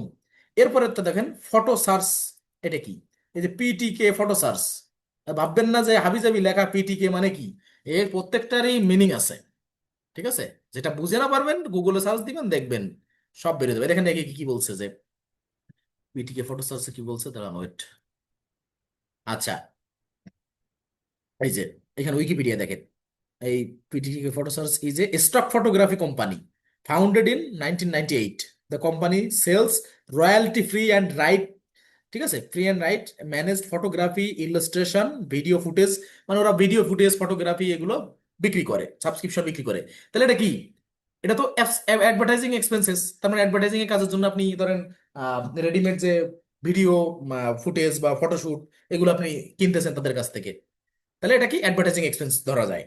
এরপরেরটা ওই যে NH, এ দেখেন, দেখছেন কি লেখা, এত নাম আপনি উচ্চারণ করতে পারবেন না এমন একটা পর্যায়ে। কারণ এটা তো কোনো অ্যালফাবেট বা ভায়োল অনুযায়ী মনে করেন এটা কোনো স্পেসিফিকেশন এভাবে দেওয়া নেই। দেখেন এখানে যান, NSH MBA BJHR, দেখেন এরও সংজ্ঞা আছে। এই দেখেন, the national society of Hispanic MBS, সংক্ষেপে NSH MBA, কি comments in 1998 with a vision to be the premier Hispanic business organization for Hispanic business। মানে এটা হিসপ্যানিক সার্ভিস দেয়, তাহলে মানে এটা ক্যাটাগরি বাছাই করে এটা প্রফেশনাল ফি এর ভিতরে পড়তেছে। এরপরে ডিপোজিট, আমি ধরেন লিখছি, আমার কনফিউশন হচ্ছে এটা সেলস অফ প্রোডাক্ট ইনকাম নাকি ওনার সিকিউরিটি, অর্থাৎ ওনার ডিপোজিট করছে নিজে, মানে অর্থাৎ যেটাকে আমরা বলি মানে ইনভেস্টমেন্ট, ঠিক আছে, বা উনি হয়তো দেখা যাচ্ছে প্রতিষ্ঠানে টাকা ডিপোজিট করতে পারে, বা কিন্তু এখানে তো ম্যাক্সিমামে বোঝা যাচ্ছে যে এটা সেলস অফ প্রোডাক্ট ইনকাম হইতে পারে। কিন্তু তারপরেও কনফিউশন যদি থাকে এরকম রিমার্ক করার অপশন করে দিবেন। এখানে উনি ধরেন এটা রিমার্ক করে দিয়েছে ছয়টার ভিতরে যে না, এটা সেলস অফ প্রোডাক্ট ইনকাম। তাহলে আমরা এখান থেকে সেলস ইকুইটি কেটে দিয়ে সেলস অফ প্রোডাক্ট ইনকামটা এখানে কপি পেস্ট করে দিয়ে দিলাম ওনার কথা অনুযায়ী। এরপরে এই যে এরপরেরটা দেখেন, ইফ বাই ফোন, এটা কি, দেখেন এটা কোথায় কোথায় লেখা আছে দেখছেন, এই যে সব কিন্তু ট্রানজেকশনের ভিতরে এইগুলো দেওয়া। এই জন্য একটু বুঝে বুঝে এখান থেকে কাজ করতে হবে। এখানে এটা কেটে দিয়ে আমি ইফ বাই ফোন দিচ্ছি। ইফ বাই ফোন দিলে দেখেন কি বলছে, voice of the customers self service channel add, ঠিক আছে, অর্থাৎ ফোন কলে সেলফ সার্ভিস যে চ্যানেলের যে অ্যাডগুলো দেয়, আপনাদের ফোনে মাঝে মধ্যে কল আসে না কি, মানে কারণ নাম নেওয়া যাবে না, এই এখন কি অমুক কল দিচ্ছে 30 সেকেন্ড, 25 সেকেন্ড, ঠিক আছে, মানে বিভিন্ন ব্যক্তিবর্গ বা বিভিন্ন অ্যাডভার্টাইজিং, যে হঠাৎ করে দেখা যাচ্ছে যে আমাকে কেউ একজন কল দিছে, কল দিয়ে ও পাশ থেকে কিছু একটা বলতেছে, সেলফ কথা বলতেছে, আমার বলার সুযোগ নাই, এই ধরনের সার্ভিস। ওকে, ইপ বাই ফোন, তাহলে এটা কি, এটা কোন ধরনের সার্ভিস, এটাও কিন্তু অ্যাডভার্টাইজিং এক্সপেন্সেস। আমেরিকান টেলিমেডিসিন আগে যেহেতু একটা বের করছি, তাহলে এটা দ্বিতীয়টা বের করা লাগবে না, এটা প্রফেশনাল ফি। তার মানে একই সাপ্লায়ারকে ধরে যদি আমার দুইবার আমার এক্সপেন্স হয়, তাহলে কিন্তু আমার একটা বের করলে আমি পরেরটা বের করতে পারবো। তা চলেন আমি এখানে বের করে রাখছি, এখন আমি এগুলো অ্যাড করব। কিভাবে অ্যাড করব, এই জার্সি কুইক বুকসে এখানে এসে ছয়টার এক একটা, আমি ধরেন প্রথমটায় যাবো একদম নিচেরটায়, এখানে আগে টিকমার্ক দিব। টিকমার্ক দেওয়ার পরে অ্যাকসেপ্টে ক্লিক করতে হবে, ঠিক আছে, অ্যাকসেপ্ট। অ্যাকসেপ্ট করার আগে কাহিনী আছে, দাঁড়ান এখানে এইখানে যান, টিকমার্ক দেন, আগে এডিটে যান দেখি। এডিটে যে আগে সাপ্লায়ার করতে হবে, এতটুকু আপডেট একটু আসছে, মানে এখানে আগে অ্যাকসেপ্ট করে তারপরে এখানে এডিট করার অপশন ছিল, কিন্তু এখন অ্যাকসেপ্টের আগেই এডিট করার অপশন বাধ্যতামূলক করে দিয়েছে। আগে বাধ্যতামূলক ছিল না, সেম ইন্টারফেস ছিল কিন্তু বাধ্যতামূলক এখন হচ্ছে। আচ্ছা, টাইপ অফ ট্রানজেকশন, এখানে কোন ধরনের, এটা কি এক্সপেন্স নাকি ট্রান্সফার, দুটো অপশন আছে, তার মানে এটা এক্সপেন্স আমরা জানি যে, এটা কি কি নামে দেখলাম জানো, প্রথমটা আমি এখান থেকে দেখতে পাচ্ছি, এই যে আমেরিকান টেলিমেডিসিন, তাহলে এটা প্রফেশনাল ফিশ। ওকে, আমি দেখে নিলাম। সাপ্লায়ার কাস্টমারকে, এখান থেকে এবার কপি করতে হবে আবার এই আমেরিকান টেলিমেডিসিনকে। এখানে দেখেন এই খাটনিগুলো কিন্তু ছোট ছোট খাটনি, একই কাজ রিপিট হবে বারবার। সাপ্লায়ার কাস্টমারে আমেরিকান টেলিমেডিসিন আছে আমার না, তার সাথে আমার এক্সপেন্স হচ্ছে, মানে কি, একটা এক্সপেন্স হোক জীবদ্দশায়, একটা এক্সপেন্স হলেও তো তাকে আমার সাপ্লায়ার হিসেবে অ্যাড করতে হবে। একটা তার কাছ থেকে একটা সেল হোক, তাও তো সে আমার কাস্টমার। এই সাপ্লায়ার বা কাস্টমার, যার সাথে এক্সপেন্স সে আমার সাপ্লায়ার, আর যার সাথে কি, মানে আমি সেলস করতেছি, তা সে আমার কাস্টমার।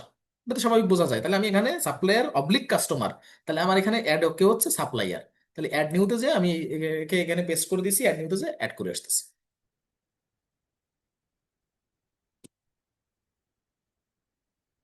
করলাম আমেরিকান টেলিমেডিসিন।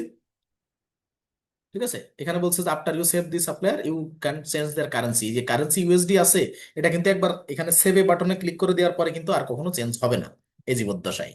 এই জন্য কারেন্সিটা দেওয়ার জন্য, মানে দেওয়ার সময় একটু খেয়াল করে দিবেন। ঠিক আছে, তাহলে সেভ দিলাম। এখন এই আমার সার্ভিসটা কি, আমেরিকান টেলিমেডিসিনের কাজটা কি হচ্ছে আমার, দিতে হচ্ছে হচ্ছে এখান থেকে, ধরেন আমার তো বের করে রাখছি বিদায় এখানে প্রফেশনাল ফিল্ড লেখা আছে, আমি এটা কপি করে নিয়ে আসতে পারি। আপনিও যখন টাইপ করে করে লিখবেন তখন আপনি কপি করে নিয়ে আসতে পারেন, তার আগে না কিন্তু। এখন এইটা আমরা কোন ক্লাসে দিতে পারি, কোন ধরনের, এটা তো কাস্টমার তো আমরা অ্যাড করলাম। আর এখানে আহ, এইখানে আমার কি দিতে পারি, প্রফেশনাল ফি, আমি যদি এখানে সার্চ দিই, এটা কি আছে আমার চার্ট অফ অ্যাকাউন্টে, লিগ্যাল অ্যান্ড প্রফেশনাল ফিস, তার মানে লিগ্যাল কথাটাও কিন্তু এর সাথে যুক্ত হয়ে যাচ্ছে, তার মানে চার্ট অফ অ্যাকাউন্ট আমার লিগ্যাল অ্যান্ড প্রফেশনাল ফি নামেই চার্ট অফ অ্যাকাউন্ট আছে, এক্সপেন্স অ্যাকাউন্ট। ওকে, এবার ক্লাস কি, এই লিগ্যাল অ্যান্ড প্রফেশনাল ফি নামে কি কোনো ক্লাস আছে? যদি না থাকে তাহলে আমি এখান থেকে কপি করতে হবে। কপি করলাম, এখানে এসে এটা পেস্ট করে অ্যাড নিউতে দিয়ে এটা নিয়ে একটা ক্লাসও করে দিলাম। দেওয়ার পরে লোকেশন কি, ধরেন আমি ইউকে। ওকে, ট্যাক্স, এটার সাথে কি কোনো ট্যাক্স ইনক্লুডেড আছে? না, আমার এখানে বলা নাই, যদি বলা থাকতো তাহলে আমি ট্যাক্স উল্লেখ করে দিতাম। কাস্টমার বা প্রজেক্ট, এখানে যদি কোনো কাস্টমার বেজ হয় তাহলে আমি কাস্টমার বেজ দিয়ে বিলাবল করে দিতে পারি, তো আমার আর কোনো কিছু দরকার নেই। আমার এখন এই সব কিছু দিয়ে অ্যাপ্লাই করতেও পারি, আবার অ্যাপ্লাই অ্যান্ড অ্যাকসেপ্ট, এই ইন্টারফেসটা চেঞ্জ করছে এই আপডেটে। ঠিক আছে, তো আমি অ্যাপ্লাই অ্যান্ড অ্যাকসেপ্ট একবারই করে দিচ্ছি। আচ্ছা, কি আছে, চুজ দ্য ট্যাক্স, ও আচ্ছা ট্যাক্স দিতে হবে, মানে ট্যাক্স কিছু না থাকলেও জিরো দিতে হবে। এই দেখেন এখানে যা যা ছিল সে কি সব দেওয়া আছে নাকি চলে গেছে? নাই মনে হয়। নাই, এই যে প্রথমে টিকমার্ক দিলেন, এডিটে গেলেন, আবার এটা সিলেক্ট করে দিচ্ছি এক্সপেন্স, এখানে সাপ্লায়ার আমেরিকান টেলিমেডিসিন, এখানে অ্যাকাউন্ট কোনটা হবে, আমি আবার একটু পেস্ট করতে হবে আমার, ওয়েট, আপডেট আনতে আনতে জীবন শেষ করে দিচ্ছে। Legal and professional fish, class, legal and professional fish, location UK. এখন ট্যাক্স কিন্তু আমার বলা নাই। এখন আমার যদি কিছু বলা না থাকে তাহলে আমার কি দিব, ট্যাক্স জিরো রেটেড ট্যাক্স দিব বা ট্যাক্স এক্সেম্পটেড দিব। ওকে, ঠিক আছে, তার ধরেন জিরো রেটেড, যে না আমার এই ট্রানজেকশনে কোনো ট্যাক্স নাই, কিন্তু দিতে হবে মাস্ট। ট্যাক্স এটা আগেও ছিল যে দিতে হতো, জিরো হইলেও দিতে হতো, কিন্তু ট্যাক্স নেই মানে যে কিছু না দিলে কিন্তু হবে না। তাহলে আমরা এবার কিন্তু অ্যাপ্লাই অ্যান্ড অ্যাকসেপ্ট ক্লিক করবো, এবার হবে। কিন্তু এবার হলো না, হয়েছে, হবে তো হবে। এবার দেখেন রিভিউ প্যানেলে কয়টা আছে, পাঁচটা। আরেকটা গেছে কই, এই ক্যাটাগরাইজে যান, ক্যাটাগরাইজে দেখেন এই কেবলমাত্র যেটা নিলাম সেটা চলে আসছে। পেই আমেরিকান টেলিমেডিসিন, অ্যামাউন্ট কত, অ্যাডেড অর ম্যাচ কোনটায়, এক্সপেন্সে ম্যাচিং হয়েছে, দাঁড়ান একটু বড় করি। এই দেখেন এক্সপেন্সেস, এত তারিখের এক্সপেন্সটা এই যে অ্যাডেড অর ম্যাচ হয়েছে, ক্যাটাগরি লিগ্যাল অ্যান্ড প্রফেশনাল ফিস, এই নামে চলে আসছে। ঠিক আছে, এবারে রুল টুল পরে, রুলের কাজ অন্য, রুল নিয়ে আলাদা ক্লাস আছে। ঠিক আছে, গেল একটা। এরপরের গুলো কি হবে, 5, 7, 21, আবার 5 তারিখে আর একটা আছে। এটা কি, পিটিকে ফটো সার্চ, এটাকে কপি করতে হবে, এস সাপ্লায়ার, মানে এক্সপেন্স গুলো যাদের সাথে হচ্ছে তারাই আমার সাপ্লায়ার। তাহলে এখন কি করতে হবে, পিটিকে ফটো সার্চ, আবার রিভিউ প্যানেলে যাইতে হবে। রিভিউ প্যানেলে যাওয়ার আগে আমি একটা জিনিস দেখাই, আমি ক্যাটাগরাইজে এসে যদি এটা টিকমার্ক করি, টিকমার্ক করে আমি যদি এটাকে এক্সক্লুডে নেই, মানে এইখান থেকে না, ক্যাটাগরাইজ থেকে না, আমি ধরেন এইখানে রিভিউ প্যানেলে আসি, রিভিউ প্যানেল থেকে ধরেন আমি কেবল এখন যেটা করব, এখানে টিকমার্ক করে এই যে অ্যাকসেপ্ট করা যায়, এডিট করা যায়, এক্সক্লুড করা যায়, আমি যদি এক্সক্লুড করি দেখেন কি হয়, এখানে 5টা ছিল, এখন আছে 4টা। একটা ক্যাটাগরাইজ করছি, একটা এক্সক্লুড করছি। এক্সক্লুড করার মানে হচ্ছে এই যে যদি কোনোটা এক্সট্রা হয়ে যায় আপনার, যে না এটা আনা প্রয়োজন না, তারপর যদি আনা হয়ে যায় যে রিভিউ প্যানেলে আমার একটা এক্সট্রা চলে আসছে, তখন এটাকে ডিলিট করতে হয় কিভাবে? এখান থেকে ক্লিক করলে তো ডিলিট করার কোনো অপশনই নাই। অপশন নাই, পার্মানেন্টলি এখান থেকে ডিলিট করার কোনো অপশন নাই। তখন কি করতে হবে? এটাকে টিকমার্ক করে এক্সক্লুড করতে হবে। এক্সক্লুড করলে কি হবে? এই যে এক্সক্লুডের ভিতরে এখানে চলে যাবে, দেখেন এই যে, এই যে এক্সক্লুডে এটা চলে আসছে। এইটাকে এখন ক্লিক করেন, সিলেক্ট করেন, এবার কিন্তু ডিলিট করা যাবে।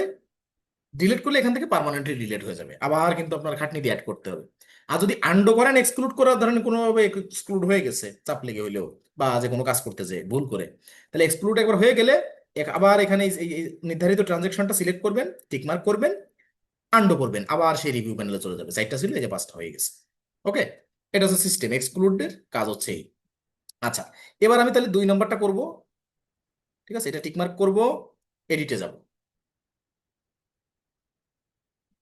এটা কোন ধরনের transaction? Expense. Supplier customer name কি? পিটিকে ফটো সার্চ। এটা আমি অ্যাড করে নিব সাপ্লায়ারে। অ্যাড না করলে কিন্তু ওই ট্রানজাকশনটা অ্যাড করা হবে না। তার মানে প্রত্যেকটা ট্রানজাকশনের জন্য আপনার এভাবে সাপ্লায়ার কাস্টমার অ্যাড করতে থাকতে হবে।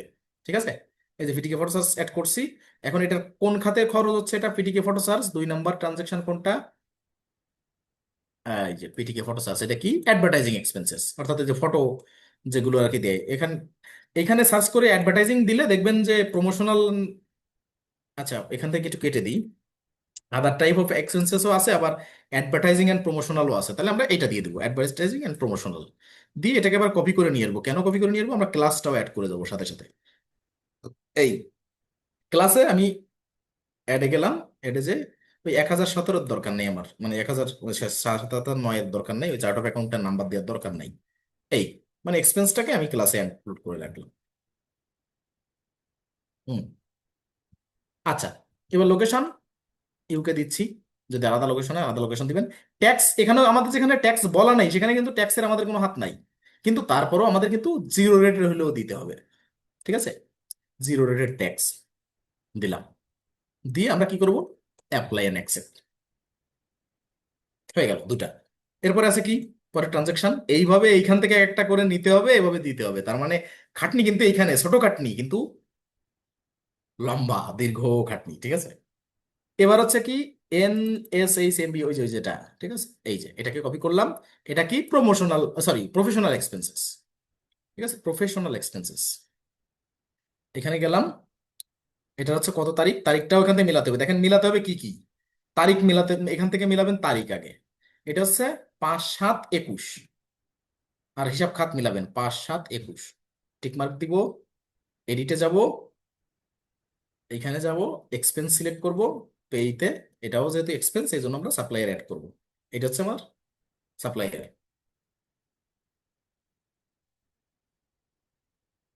অ্যাড করবো, এই যে সেভ। কারেন্সি যদি চেঞ্জ থাকে কারেন্সি চেঞ্জ করে দিব। অ্যাকাউন্ট কি হবে? Professional expenses. এটা একটু কপি করে নিয়ে আসি, সরি প্রফেশনাল ফিশ। এখান থেকে কপি করে নিয়ে আসলাম, এখানে আমি পেস্ট করলাম, লিগ্যাল অ্যান্ড প্রফেশনাল ফিশ চলে আসবে। এই এবার আমার কিন্তু এটার জন্য ক্লাস অ্যাড করা লাগবে না। এখানে ক্লাসে লিগ্যাল অ্যান্ড প্রফেশনাল একবার অ্যাড করছি, মানে আর কোনো অ্যাড করা লাগবে না। আমি শুধু সিলেক্ট করে দিয়ে গেলে হবে। এই যে লোকেশন ইউকে, ট্যাক্স কিছু নেই মানে জিরো। এখন সেলস পার্সেস দুটোই আসবে এখানে। এটা কি? এটা এক্সপেন্স, তাহলে পার্সেস দিবেন। ঠিক আছে, ওকে, অ্যাপ্লাই এন্ড অ্যাকসেপ্ট। আমি আগেরটা মনে হয় সেলস দিয়ে ফেলছি, যাক জিরো তো প্রভাব পড়বে না, তারপর এটা ভুল। ঠিক আছে, কোনটা হয়তো সাপ্লাই এক্সপেন্স হয়ে গেছে। যাই হোক, এরপর একটা কি? তারিখ কত? এই উল্টা দিক দিয়ে কিন্তু এখানে, কিন্তু ওই প্যানেলে কিন্তু উল্টা দিক দিয়ে এবার আছে ডিপোজিট। ডিপোজিটটা আমাদের কি? Sales of product income. এটাকে কপি করব। ঠিক আছে, সেলস অফ প্রোডাক্ট ইনকাম। এটাকে টিকমার্ক করলাম, এডিটে গেলাম। এখানে যে কি হবে? এ দেখেন এখানে কিন্তু ডিপোজিট চলে আসছে। ওকে, আগে কিন্তু এক্সপেন্স আর ট্রান্সফার আসছে। এখানে কিন্তু ওরা কিন্তু ধরনে বুঝতে পারছে, এই যে এখানে যে ধরনগুলো আনছি এতেই বুঝতে পারছে। তাহলে এখানে ডিপোজিট। সাপ্লায়ার কাস্টমারকে, এখানে কোনো কাস্টমার দেওয়া আছে? না। তাহলে এখানে আমার সাপ্লায়ার কাস্টমার কেউ যাবে না। এখানে যাবে কি? দেখেন, সেলস অফ প্রোডাক্ট ইনকাম যাবে। ঠিক আছে, যেগুলো এক্সপেন্স সেগুলো কিন্তু আমি কি দিয়েছি? সাপ্লায়ার দিয়েছি। আর যদি কাস্টমারের সাথে এটা কোনো ট্রানজাকশন হতো তাহলে কাস্টমার অ্যাড করতে হতো, কিন্তু কারোর সাথে না। এটা এটা ডিপোজিট এখানে কোনো পেই আসবে না, এখানে শুধু সেলস অফ প্রোডাক্ট ইনকাম থাকবে। তার মানে এটা কিন্তু ম্যান্ডেটরি ফিল্ড না, এই দুটো যে কোনো একটা অ্যাড করতে হয়। আগে এই আপডেটের আগে যারা ক্লাস করছেন তারা জানেন এখানে দুটোর একটা স্টার মার্ক ছিল, যে এইটা অর মাঝখানে একটা অর চিহ্ন ছিল, এবং এই অ্যাকাউন্ট, অর্থাৎ সাপ্লায়ার কাস্টমার হয়তো অ্যাসাইন করতে হবে, নতুবা অ্যাকাউন্ট অ্যাসাইন করতে হবে, দুটোর একটা ম্যান্ডেটরি ছিল। আর আপনি চাইলে দুটোও অ্যাড করতে পারেন ক্ষেত্র যেখানে দুটোর দরকার হয়, কিন্তু এখন কোনোটাই ম্যান্ডেটরি বলা নাই। কিন্তু অ্যাড কিন্তু হবে না, ধরেন আমি সাপ্লায়ার কাস্টমার না দিলেও অ্যাড হবে, কিন্তু অ্যাকাউন্ট তো লাগবেই। সেলস অফ প্রোডাক্ট ইনকাম দিয়েছি, এখানে ক্লাস কি দিব, এখানে যদি ক্লাসটা sales of product income class এতদিন আমরা দিই নাই, যদি এখন দেই, ঠিক আছে, দিলাম,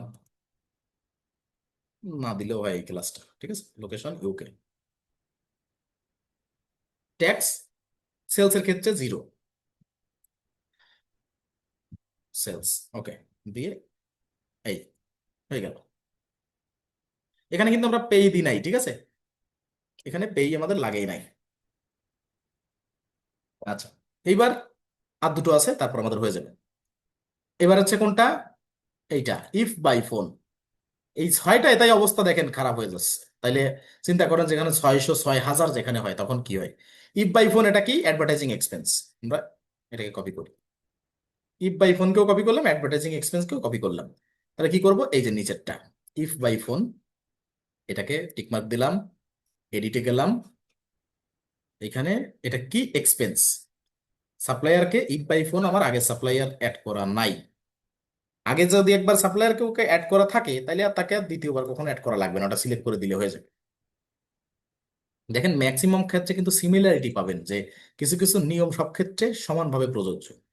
আর এখানে অ্যাকাউন্ট কি হবে, অ্যাডভার্টাইজিং, এই যে অ্যাডভার্টাইজিং প্রমোশনাল আছে বিদায় আমার আর কিছু করা লাগে নাই। ঠিক আছে, এখান থেকে আমি চুজ করে দিব, এই দিলাম, দেওয়ার পরে এখান থেকে লোকেশন দিব কি, ইউকে। আচ্ছা, আগের বার আমার এখানে শুধু অ্যাডভার্টাইজিং প্রমোশনাল আসলো কেন, দেখি আমি শুধু অ্যাডভার্টাইজিং এখানে দিয়ে দেখি কি আসে তো। আমি একটু দেখি তো, এখানে আগের বার শুধু প্রমোশনাল আসছিল মনে হয়। অ্যাডভার্টাইজিং এন্ড প্রমোশনাল মানে দুটো আসলে কিন্তু এখানে সমস্যা।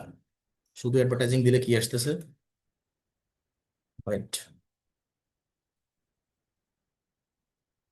ও আচ্ছা আচ্ছা, দেখছেন অবস্থা, অ্যাডভার্টাইজিং এন্ড প্রমোশনাল শুধু নামে একটা অ্যাড হয়ে গেছে, আবার 6001 নামে অ্যাডভার্টাইজিং প্রমোশনাল এক্সপেন্স অ্যাড হয়ে গেছে। তাহলে আমার এই যে আগে যেটা দিছি এটাই দিয়ে দেবো। ঠিক আছে, এই যে দুটো হয়ে গেছে, আপনারা একটু খেয়াল করেন আপনাদের দুটো হয়ে গেছে কিনা, তাহলে একটা এখান থেকে ওই চার্ট অফ অ্যাকাউন্টের থেকে একটা অফ করে দিন, ডিঅ্যাক্টিভেট করে দিন। আর এখানে দুটো দুই রকম দেওয়া যাবে না কিন্তু, এটা কিন্তু মিলাতে হবে। অ্যাডভার্টাইজিং এন্ড প্রমোশনাল একটা, আবার অ্যাডভার্টাইজিং এন্ড প্রমোশনাল এক্সপেন্স হয়ে গেছে, দুটো দুটো চার্ট অফ অ্যাকাউন্টে হয়ে গেছে। আপনাদের যদি এটা হয় তাহলে আপনারা আগে এটাকে ডিঅ্যাক্টিভেট করবেন, একটা রাখবেন, সেই একটাকেই, দুইটার ক্ষেত্রে দুইটা সিলেক্ট করবেন, একটাই সিলেক্ট করবেন, ওকে। আর এখানে এসে এটা যেহেতু কি এটা আমাদের এক্সপেন্স না, হুম, মানে পার্সেসের সাথে জিরো দিয়ে দেবো, পার্সেস বই, এই যে পার্সেসের ক্ষেত্রে ওকে দিলাম, দিয়ে অ্যাপ্লাই অ্যান্ড সেভ। এবার আর একটা বাকি আছে, এটা হচ্ছে কি আমাদের আমেরিকান টেলিমেডিসিন। আচ্ছা, তার মানে প্রফেশনাল ফিস আছেই, তাহলে শুধু প্রফেশনাল ফিসটুকু আমাদের কপি করলেই হয়।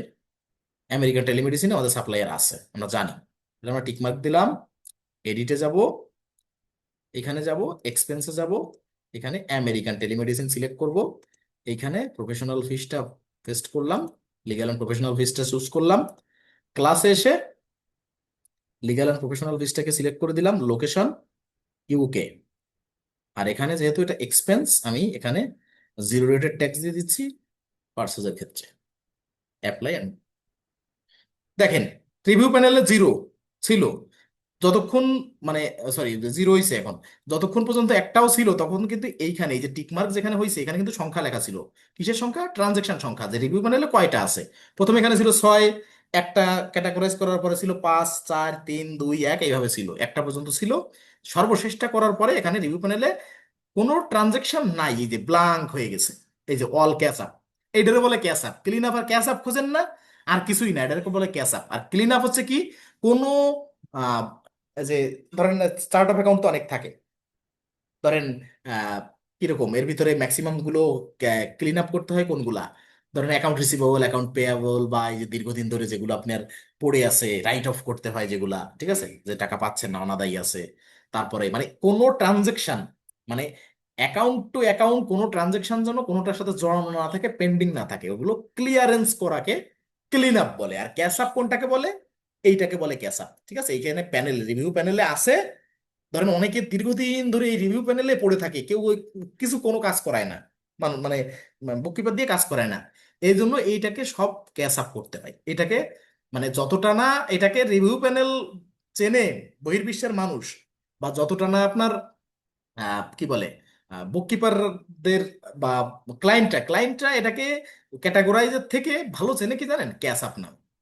তা আপনারা আবার মনে করেন না যে ক্লিন আপ আর ক্যাচ আপ বলতে আলাদা কোনো সংজ্ঞা আছে? না। এইটা, এই যে রিভিউ প্যানেল পরিষ্কার করা হচ্ছে ক্যাচ আপ, আর আপনার ওই প্রত্যেকটা অ্যাকাউন্টের সাথে কোনটা কি জড়ানো আছে, পেন্ডিং যত ট্রানজেকশন, সেগুলোকে ক্লিয়ার করাকে ক্লিন আপ বলে। সংক্ষেপে দুটো মিলাই ক্লিন আপ ক্যাচ আপ কথাটা ইউজ হয়। ঠিক আছে, মানে সবকিছু পরিষ্কার রাখা, সব জায়গা পরিষ্কার রাখা, এটা হচ্ছে ক্লিন আপ ক্যাচ আপ। ঠিক আছে, এই, তাহলে আমার সবকিছু অ্যাড হলো, মানে এখানে টিকমার্ক আসছে। এখন কি করতে হবে? এখন করতে হবে রিকনসাইল। এই কিন্তু ক্যাটাগরাইজ করলাম, কততম ধাপ? পঞ্চম ধাপ, ক্যাটাগরাইজ দ্য ট্রানজেকশন। ওকে, এইবার যাবো রিকনসাইলে। দেখেন, রিকনসাইলে যাওয়ার জন্য কি লাগবে? আমার লাগবে দুটো জিনিস। একটা হচ্ছে ওপেনিং ব্যালেন্স, আমি যে অ্যাকাউন্টটা রিকনসাইল করতে চাই সেটা ওপেনিং ব্যালেন্স, এবং এন্ডিং ব্যালেন্স, যে মাসের জন্য আমি রিকনসাইল করছি সেই মাসের নির্ধারিত মাসের এন্ডিং ব্যালেন্স কত ছিল আমার লাগবে সেইটা। ওকে, তাহলে এটুকু করলে আমাদের ক্লাস শেষ।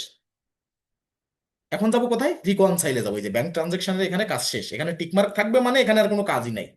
এই যে গ্রিন টিকমার্ক থাকবে মানে এখানে আর কোনো কাজ নাই। ওকে, এখন যাবো রিকনসাইলে। এখানে বহুত কিছু বলা আছে, গেট স্টার্টে ক্লিক করে দেন। লেটস গেট রিকনসাইলড বলছে, open the bank statement, match your books to the statement, এরপরে সাকসেস, ইউর অ্যাকাউন্ট ইজ রিকনসাইলড, এইটুকুই। মানে ব্যাংক স্টেটমেন্ট আর আপনার প্রতিষ্ঠানের যে সফটওয়্যারের যে বুক স্টেটমেন্ট, এই দুটো ম্যাচিং মানে আপনার রিকনসাইল পাকা। এটা এতটুকুই, সংক্ষেপে এই পিকচারটা দিয়েই বোঝার আছে রিকনসাইল কি। আচ্ছা, লেটস গেট রিকনসাইলড ক্লিক করলাম। ক্লিক করলে এখানে chart of account, bank register, এটা কিন্তু আলাদা একটা প্যানেল, ব্যাংক রেজিস্টার প্যানেল। ঠিক আছে, এখানে আগে অ্যাকাউন্টগুলো চার্ট অফ অ্যাকাউন্টের থেকে ব্যাংক রেজিস্টারে আসবে, লাস্টে হচ্ছে রিকনসাইল। এই তিনটা স্টেপ, প্রথমে চার্ট অফ অ্যাকাউন্টে ব্যাংক, মানে চার্ট অফ অ্যাকাউন্টে সবকিছু থাকে, পরে সেটা ব্যাংক রেজিস্টারে ব্যাংক ফিটে যায়, ব্যাংক ফিট বা ব্যাংক রেজিস্টার বলে এটাকে।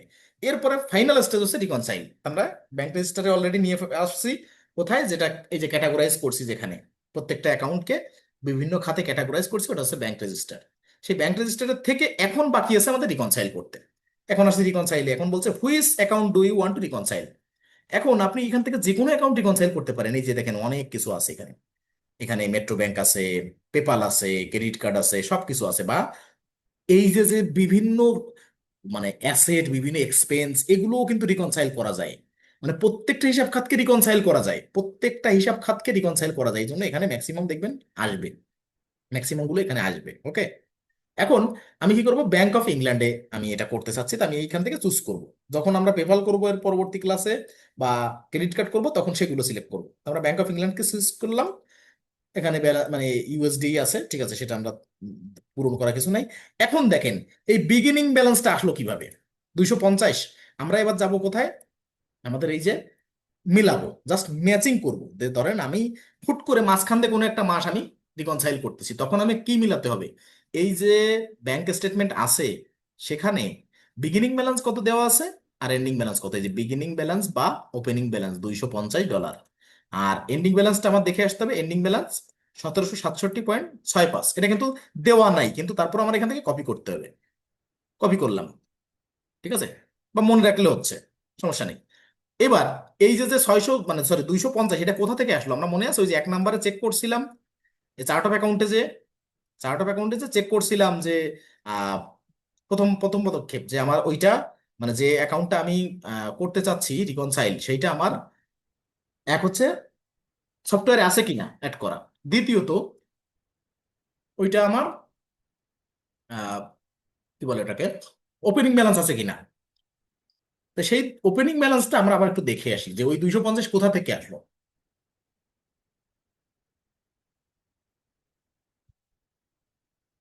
একবার দেখাইছি, তারপর একটু দেখতে পেলে ভালো হতো, কিন্তু দেখতে রিলোড নিচ্ছে। যাক, ওইটা রিলেট নিতে থাকুক। তো আমরা দেখছিলাম, আমরা প্রথম পদক্ষেপে এই যে 6টা পদক্ষেপের প্রথম পদক্ষেপ দেখছিলাম, একটু রিমেম্বার করেন। এই যে bank account, chart of account, এরপর check opening balance, provide or not, আমরা দেখছিলাম। ঠিক আছে, 250 ছিল। এখন তাহলে আমার বিগিনিং ব্যালেন্স এখানে দেওয়া আছে, এবার কি স্টেটমেন্ট এন্ডিং ব্যালেন্স। এখন কোনটা লাগবে? এই স্টেটমেন্টের এন্ডিং ব্যালেন্সটা লাগবে। দেখেন আমি দেখে যাচ্ছি 1767.65। আমার এখানে টাইপ করতে হবে। এখানে কিন্তু রেড থাকে, এখানে মাস্ট বি এটা দিতে হবে, 1767.65। বলে রাখা ভালো, এই যে যে স্টেটমেন্ট এন্ডিং ব্যালেন্সটা আপনি দিচ্ছেন, এটা কিন্তু একবারই দেওয়া যাবে। এখানে যদি ভুল হয় তাহলে কিন্তু আর দ্বিতীয়বার এডিট করার সুযোগ নাই। ঠিক আছে, আবার আমি দেখে যাচ্ছি, 1767.65, 1767.65। ওকে, তাহলে আমার এটা দেওয়া শেষ। এবার স্টেটমেন্ট এন্ডিং ডেট, স্টেটমেন্টে আমার এন্ডিং ডেট কত? এই যে বলছিলাম এটা দেখা লাগবে। স্টার্টিং আমার যা থাকুক, 1 তারিখ থাকুক আর 5 তারিখ থাকুক, কথার কথা, আমার শেষটা আমি কত তারিখ রিকনসাইল করতেছি? মে 31 তারিখ।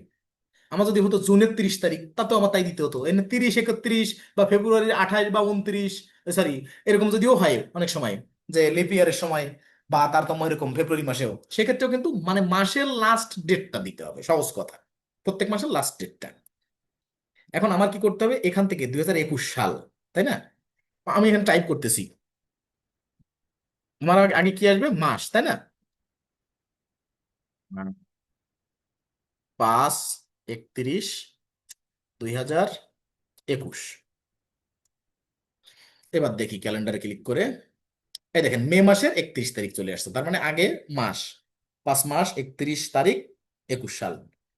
এই 31 সিলেক্ট করে দিলাম, আবার একটু কনফার্ম হবো। মে 31, 2021। ওকে, 5/31/2021 সব দিছি। তাহলে বিগিনিং ব্যালেন্সটা ছিল, আমরা এবার একটু দেখে আসি। এই যে বিগিনিং ব্যালেন্স, এই যে ব্যাংক অফ ইংল্যান্ড অ্যাকাউন্ট হিস্টোরিতে গেলে একদম একদম প্রথম যেটা, এই ট্রানজেকশনের প্রথম যেটা সর্বপ্রথম, এই যে deposit opening balance, opening balance equity 250, তাহলে আমরা পেয়েছি। এবার আর কোনো কথা নাই। তাহলে আমরা ওপেনিং ব্যালেন্স বা বিগিনিং ব্যালেন্স সেম জিনিস, নাম সেম, আর স্টেটমেন্ট এন্ডিং ব্যালেন্স দিয়েছি, এবং স্টেটমেন্ট এন্ডিং ডেটটা দিয়েছি। দেওয়ার পরে স্টার্ট রিকনসাইলে ক্লিক করবো। এগুলো যদি আপনি ভুল দেন তাহলে কিন্তু আর সংশোধন করার সুযোগ নাই, তাহলে কিন্তু ওই ইরোর থেকেই যাবে। এবার দেখেন, দেওয়ার সাথে সাথে আমাদের কি ডিফারেন্স জিরো, খেয়াল করেন, এটাই হচ্ছে রিকনসাইল। এখন এই যে রিকনসাইল ব্যাংক অফ ইংল্যান্ড, এটা আমরা করতেছি। এখানে দেখেন স্টেটমেন্ট এন্ডিং ব্যালেন্স কত, কেবল যেটা দিলাম 1767.65, পয়সা পর্যন্ত মিলছে, অর্থাৎ সেন্ট যেটা। আর ক্লিয়ার ব্যালেন্স কত, অর্থাৎ যেটা আমার স্টেটমেন্ট এন্ডিং ব্যালেন্স, সেটাই আমার ক্লিয়ার ব্যালেন্স। ঠিক আছে, 1767.65। এখানে ক্লিয়ার ব্যালেন্সের হিসাবটা কোথা থেকে দিছে? 250 ছিল আমার বিগিনিং ব্যালেন্স, আর 4টা পেমেন্ট করা হয়েছে, যাতে 482.35, 4টা না 5টা পেমেন্ট করা হয়েছে। বিগিনিং ছিল $250, আর এখানে 6টা ট্রানজাকশনে 5টা হচ্ছে এক্সপেন্স, যেটা পেমেন্ট করা হয়েছে, সেটার ভ্যালু কত? 482.35, সাথে যোগ হচ্ছে 2000, এটা ডিপোজিট হয়েছে $2000। তার মানে বিগিনিং ব্যালেন্স মাইনাস পেমেন্ট, ঠিক আছে, যত ধরনের পেমেন্ট বা এক্সপেন্স, প্লাস ডিপোজিট, এইটা মিলায় মাইনাস প্লাস করে এখানে স্টেটমেন্ট এন্ডিং ব্যালেন্সও 1767.65, আর ক্লিয়ার ব্যালেন্সও 1767.65। অর্থাৎ যাই আমার এন্ডিং ব্যালেন্স ছিল, সেইটাই আমার ক্লিয়ার ব্যালেন্স। ঠিক আছে, এই দুটো মাইনাস করলে কি হচ্ছে? Difference zero. যদি এমন হয়, দেখেন এইখান থেকে একটা ট্রানজেকশন আমি উঠাই দিলাম, বা যে কোনো কারণে হাতে চাপ পড়লো, বা এই জিনিসটা ধরেন আমার অ্যাড করা হয়নি ইতিপূর্বে, তাহলে কি হবে? ইতিপূর্বে যদি আমার এই জিনিসটা অ্যাড না করা হয়ে থাকে, তাহলে কি হবে? এই যে গ্যাপটা থেকে যাবে, এই যে যে ডিফারেন্স, ডিফারেন্স 137.35, এই ডিফারেন্সটা খুঁজে বের করাই কিন্তু আমার কাজ। এইটা খুঁজে বের করা হচ্ছে আমার কাজ। ওকে, আচ্ছা, তাহলে এখন আমার কি করতে হবে? টিকমার্ক দিতে হবে। এই টিকমার্ক দিলে আমার কিন্তু এখন ইরর সলভ হয়ে যাবে। এই এবার কি করব? ফিনিশ নাওতে ক্লিক করব, ফিনিশ নাও, এটা দিলে আমাদের কাজ হয়ে যাবে। এটা হচ্ছে আমার ব্যাংক রিকনসিলিয়েশন ছিল, যে ইউ রিকনসাইল দিস অ্যাকাউন্ট। ঠিক আছে, এখানে ক্লিক করলে আপনি ভিউ রিকনসাইল রিপোর্টে যাবেন। এই দেখেন ভিউ রিকনসাইল রিপোর্টে যখন ক্লিক করবেন, আপনি রিপোর্ট ডাউনলোড করতে পারবেন। এখানে যদি যাই, রিকনসাইল রিপোর্টটা আমরা সহজে এখন ডাউনলোড করতে পারবো। এই এই দেখেন রিকনসাইল বাই, আপনার নামও থাকবে। এইটা আপনি অ্যাজ এ, মানে 5টা 6টা ট্রানজেকশন, তাতে কি আপনার এই রিপোর্টটা কত বড় বুঝতে পারছেন? এখানে তো সব ডিটেলস থাকে না, মূলত হচ্ছে এইখানে কিছু ডিটেলস থাকে। মানে যারা করার তারা দেখে কি, এতটুকু দেখে। আপনি যদি চান যে আপনি নামও চেঞ্জ করবেন, এই রিপোর্টের নামও চেঞ্জ করে আপনার অ্যাড করা যায়, কোনো সমস্যা নেই। ওকে। তো ধরেন এখানে আপনি ডাউনলোড করবেন এই রিপোর্টটা, যখন সর্বশেষ রিকনসাইল হয়ে যাবে তখন এই রিপোর্টে আসবেন, এসে এই যে প্রিন্টার এখানে ক্লিক করেন। এই যে ক্লিক করলে এরকম একটা পপআপ আসবে। আমি সেভ পিডিএফ এ যাব। এখানে যদি অন্য কোনো কিছু থাকে, এনিডিক্স প্রিন্টার এ যাবো, এটা দেবো না, আমরা সেভ অ্যাজ এ পিডিএফ এ যাবো, যে সেভ ডাউনলোড। এখানে আমি লিখে দিচ্ছি রিকনসাইল রিপোর্ট,